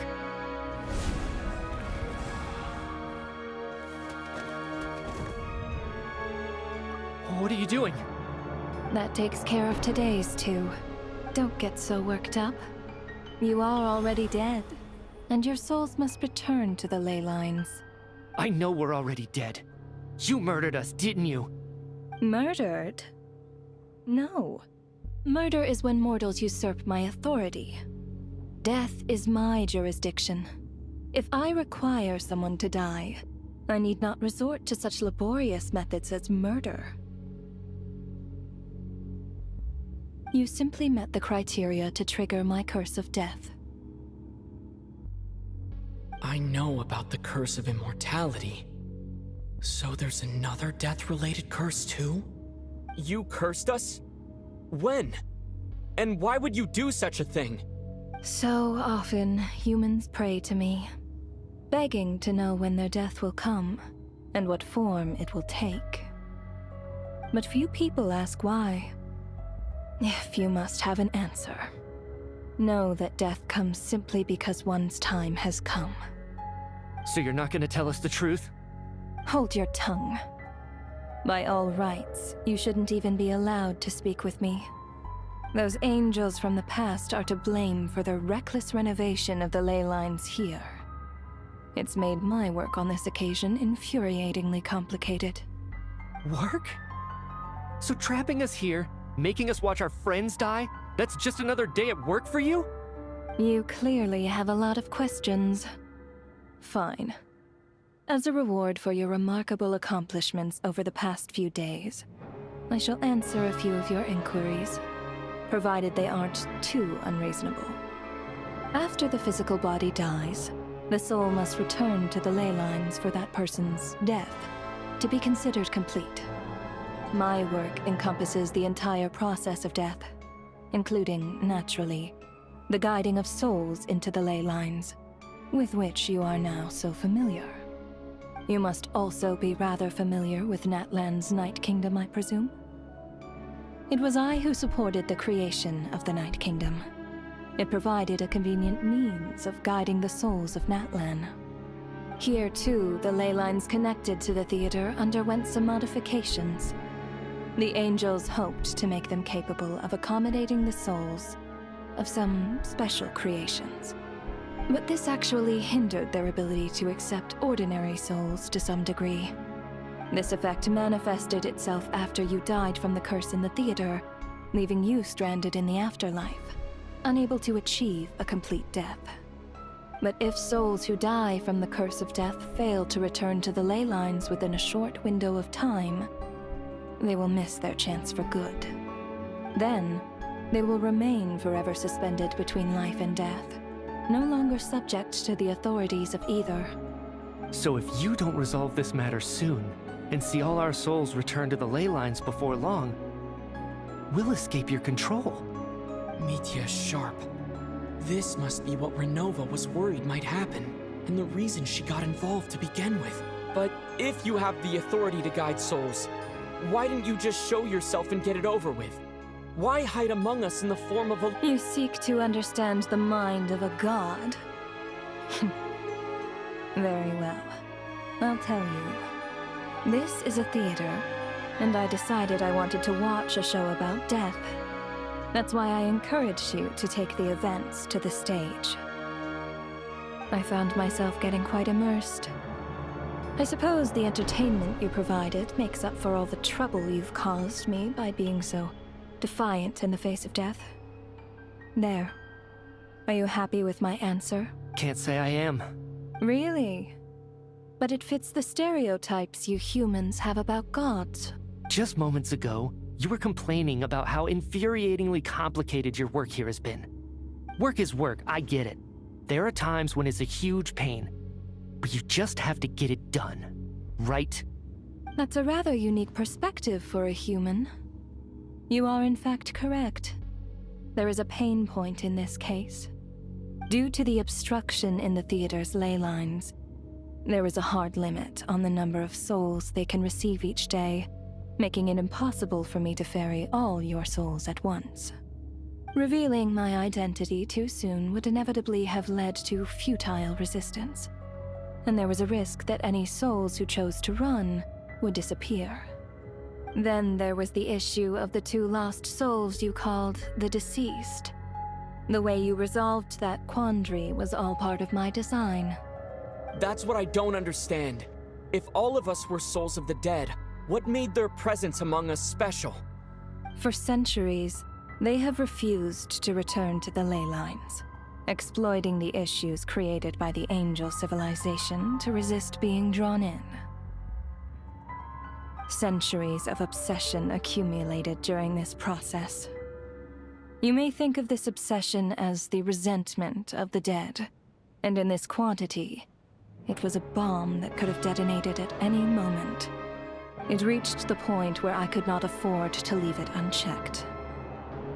But the only way to fix it was to help them acknowledge their own deaths, make peace with their regrets, and willingly walk into the snowstorm. Only then, with my guidance, could they finally return to the ley lines. Otherwise, you would not like to know what the consequences would have been. I vaguely remember seeing Batashka, but in the most terrifying form. Was that in a dream? Is that what would have become of her if she hadn't returned to the ley lines? I see your dreams brought you many revelations.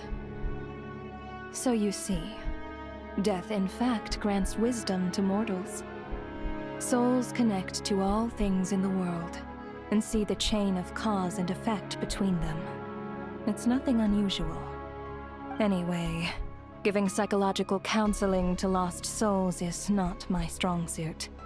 That is more of an angel's role. It was something I could not resolve directly using my authority, so I decided it was easier to leave the bomb defusal to you.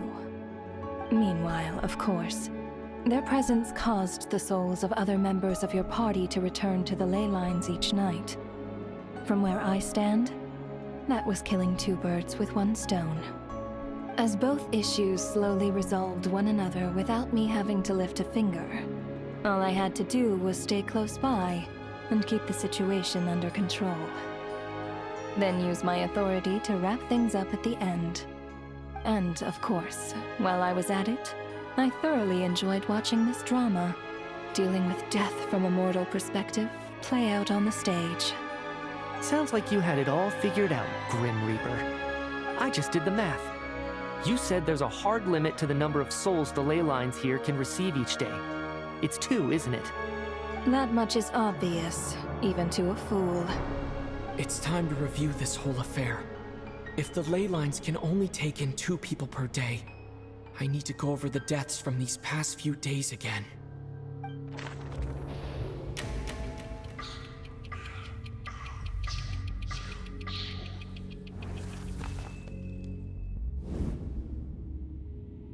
Looking back now, none of us had the faintest idea at the time. From the moment that staff member named Dimov walked into the snowstorm, the incident had already begun.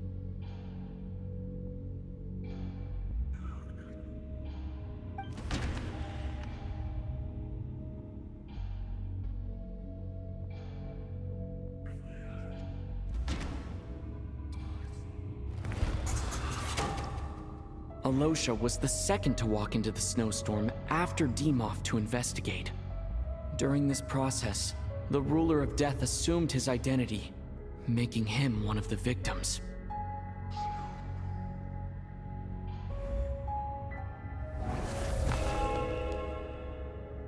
During our first night in the theater, everyone was caught up in the novelty of it all.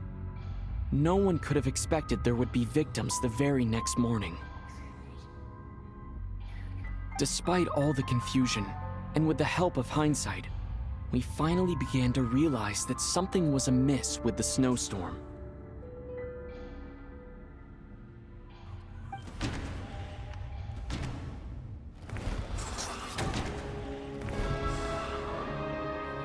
The ley lines devoured Torgov and Sobolova on the first night. At the time, we thought this might be a murder case connected to Lelik.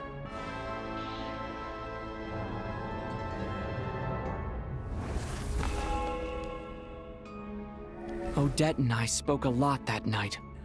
3 people were on watch, but in the morning, we discovered that someone had fallen victim all the same.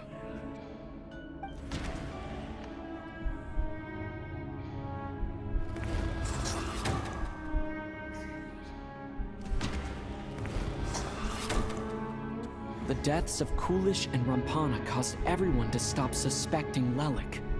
Unexplainable phenomena occurred one after another, leading Mitya to suspect that we were caught up in a supernatural event.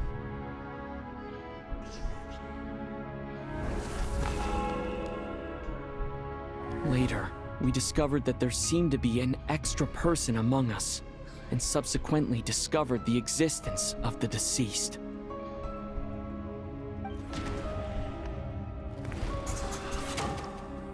Mr. Schramm realized he was the deceased and walked into the snowstorm to return to the ley lines of his own accord.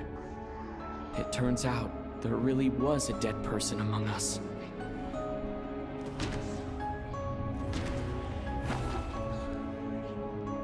No, let me go over this again. We thought it was all over. But Mr. Valeri's death was a rude awakening for everyone. The ley lines consumed him during the night regardless. A lot happened today. Mr. Valeri's death led us to discover the connection between the number of deceased and the number of victims during the night.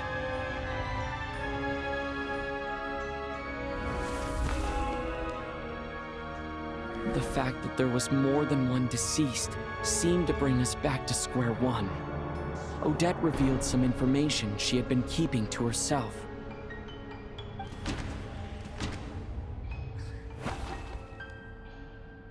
Although Mitya did indeed walk into the snowstorm that day, he returned from the ley lines with the help of Vodyanitsa's Requiem. The void in the ley lines hasn't been filled, so let's rule out Mitya for now.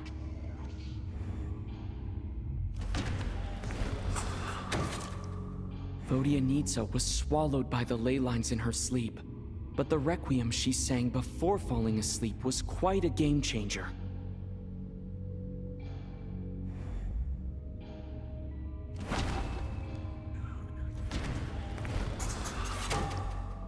As it happened, Patashka filled the void left by Mitya's return from the ley lines by walking into the snowstorm this morning. The girl I thought was child sister Tonya turned out to be another of the theater's deceased. Come to think of it, Patashka was about to walk into the snowstorm at that time. And Renova, unaware that Mitya would return, was concerned that her soul would overflow from the ley lines. That's why she used Alosha's voice to try and persuade her to stay behind.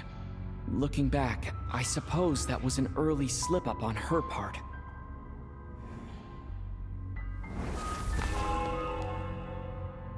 No one could have expected anyone who walked into the snowstorm to return.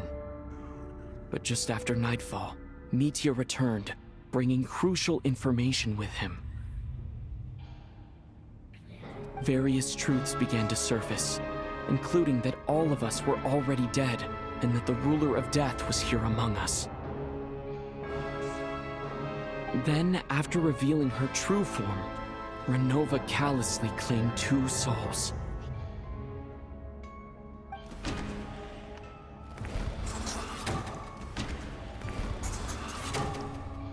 In fact, everyone was already dead by the time we took the photo. And in the days since, we've experienced many more partings in the afterlife. Now, only Mitya and I remain. And the true culprit behind everything still stands before us. In Mitya's eyes, I see the same anger and frustration that I feel.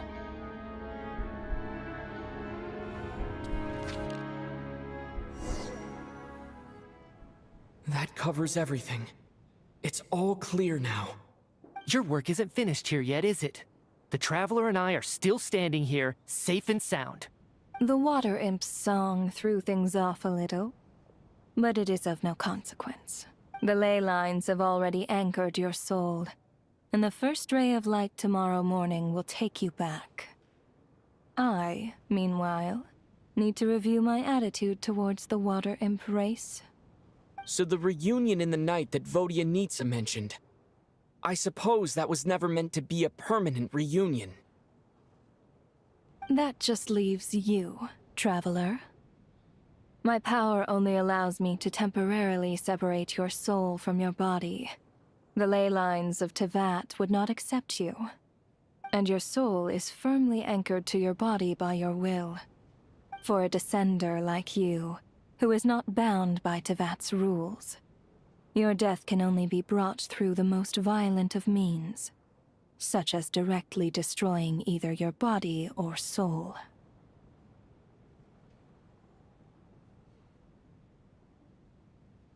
I have no interest in involving myself with Descenders, for now.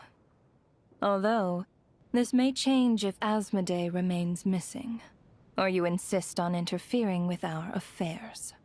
One last question then. All our struggles and sacrifices here, they were meaningless from the very beginning, weren't they? Death abides no reason. Besides, what you call sacrifice is merely a concept created by humanity. To me, it is nothing more than a self-indulgent charade in the face of death. Mere mortals fantasizing that their actions could reclaim something from my grasp. A truly laughable idea.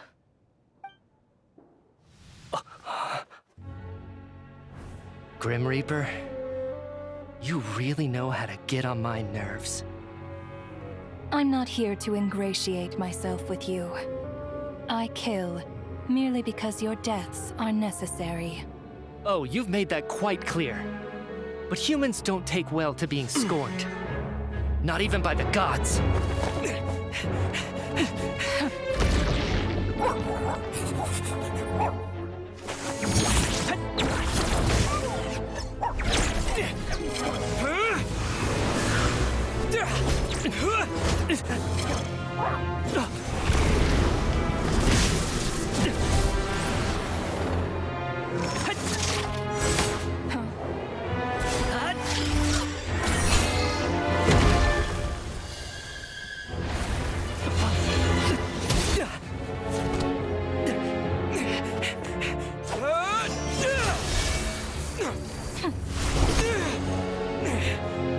This is futile.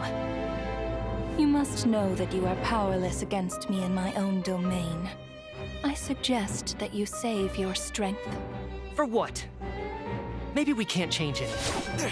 But if nothing else, we can at least teach you to have some respect for the dead. Audacious.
How are you holding up, Odette?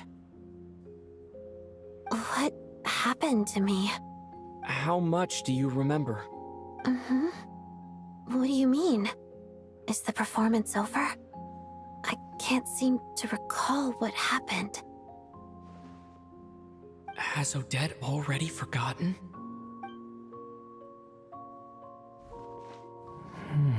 Mitya? Oh, I'm sorry. I guess I spaced out there for a second. Remind me who you are? Don't you remember anything? Yeah, I remember now, comrade. Looks like we guessed right. Just like me when Odette found me at the Armory Palace. For some reason, everyone killed by the Ruler of Death eventually came back to life. Just with one catch. They forgot what happened while they were dead. Odette and the others have already forgotten everything. Why were you able to remember this time? Could this be the reason? You said this is the Ruler of Death's symbol, right? I don't see anything there. You don't? Huh. Okay, I guess that makes sense. I carved this into my hand in the afterlife, so it's not visible in the physical world. Does that mean I carved this symbol into my soul? What an unsettling thought. Still, at least I get to remember what happened. I suppose it's a blessing in disguise. What about you, though? The Ruler of Death mentioned that you're a descender? Is that why you can remember? A full explanation would get complicated very quickly. But that's essentially it. Well then, now that it's all over, let's figure out what we've learned. The first thing I notice is that everything here is precisely as we left it, right before our deaths. This confirms that time passes differently in the afterlife than in the real world. They say that right before death, time slows down, and your whole life flashes before your eyes. That must be how you know you have one foot in the afterlife by that point. Anyway, clearly the few days we spent in the afterlife probably only amounted to a few short minutes in the real world. This also aligns with previous reports of widespread temporary memory loss among the Armory Palace personnel. Now it seems likely that those were all brief deaths caused by the Grim Reaper's so-called curse of death. To those unaware of the truth, dying and coming back to life must feel similar to a short bout of catatonia.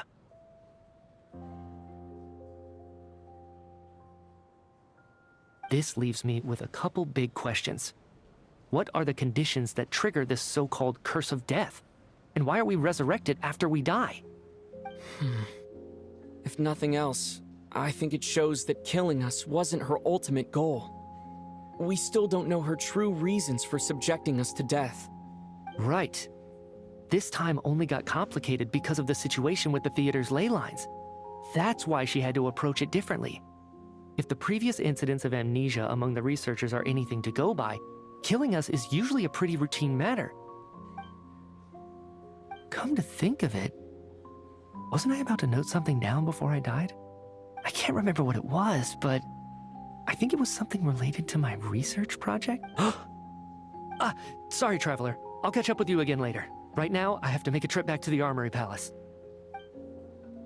Sir, if I may, no one of your description has ever shown up in my investigations into Mr. Mitya's friends.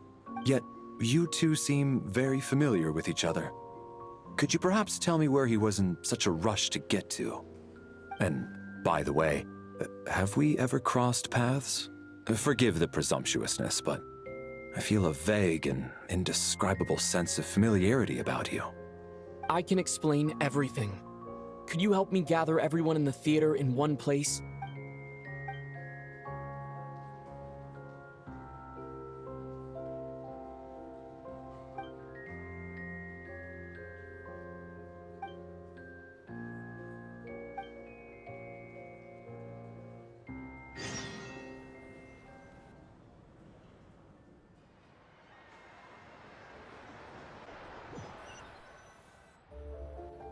So Chuganov really is going to shut down the factory. I guess this theater incident actually did us some good after all. So, you said I promised to take you to the Armory Palace while we were in the afterlife, yes? I believe you. I think I even have a vague memory of it. Agreed. Let's check in on her first. The whole reason for our trip to the Armory Palace anyway is to figure out what's going on with her health.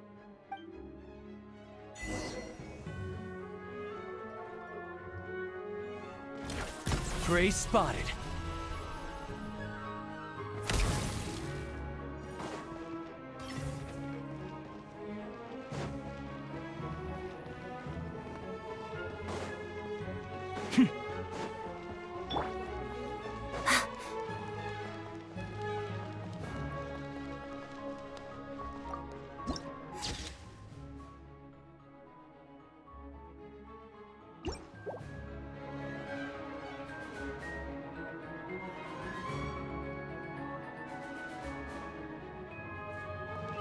Let's begin.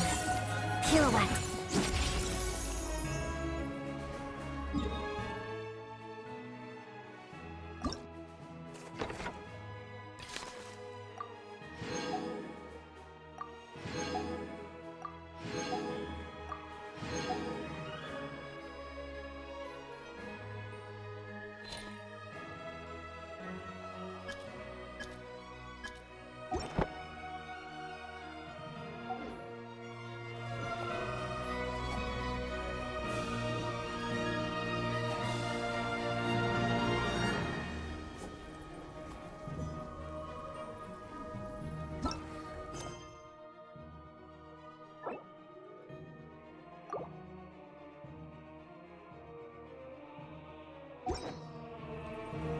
If a simple response will do, why waste your breath on anything longer?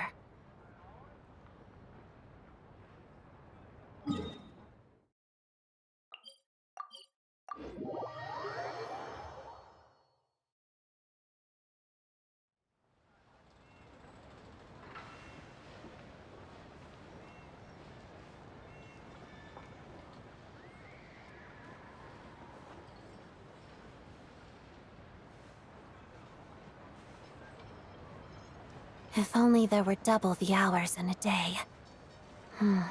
Actually, make that triple.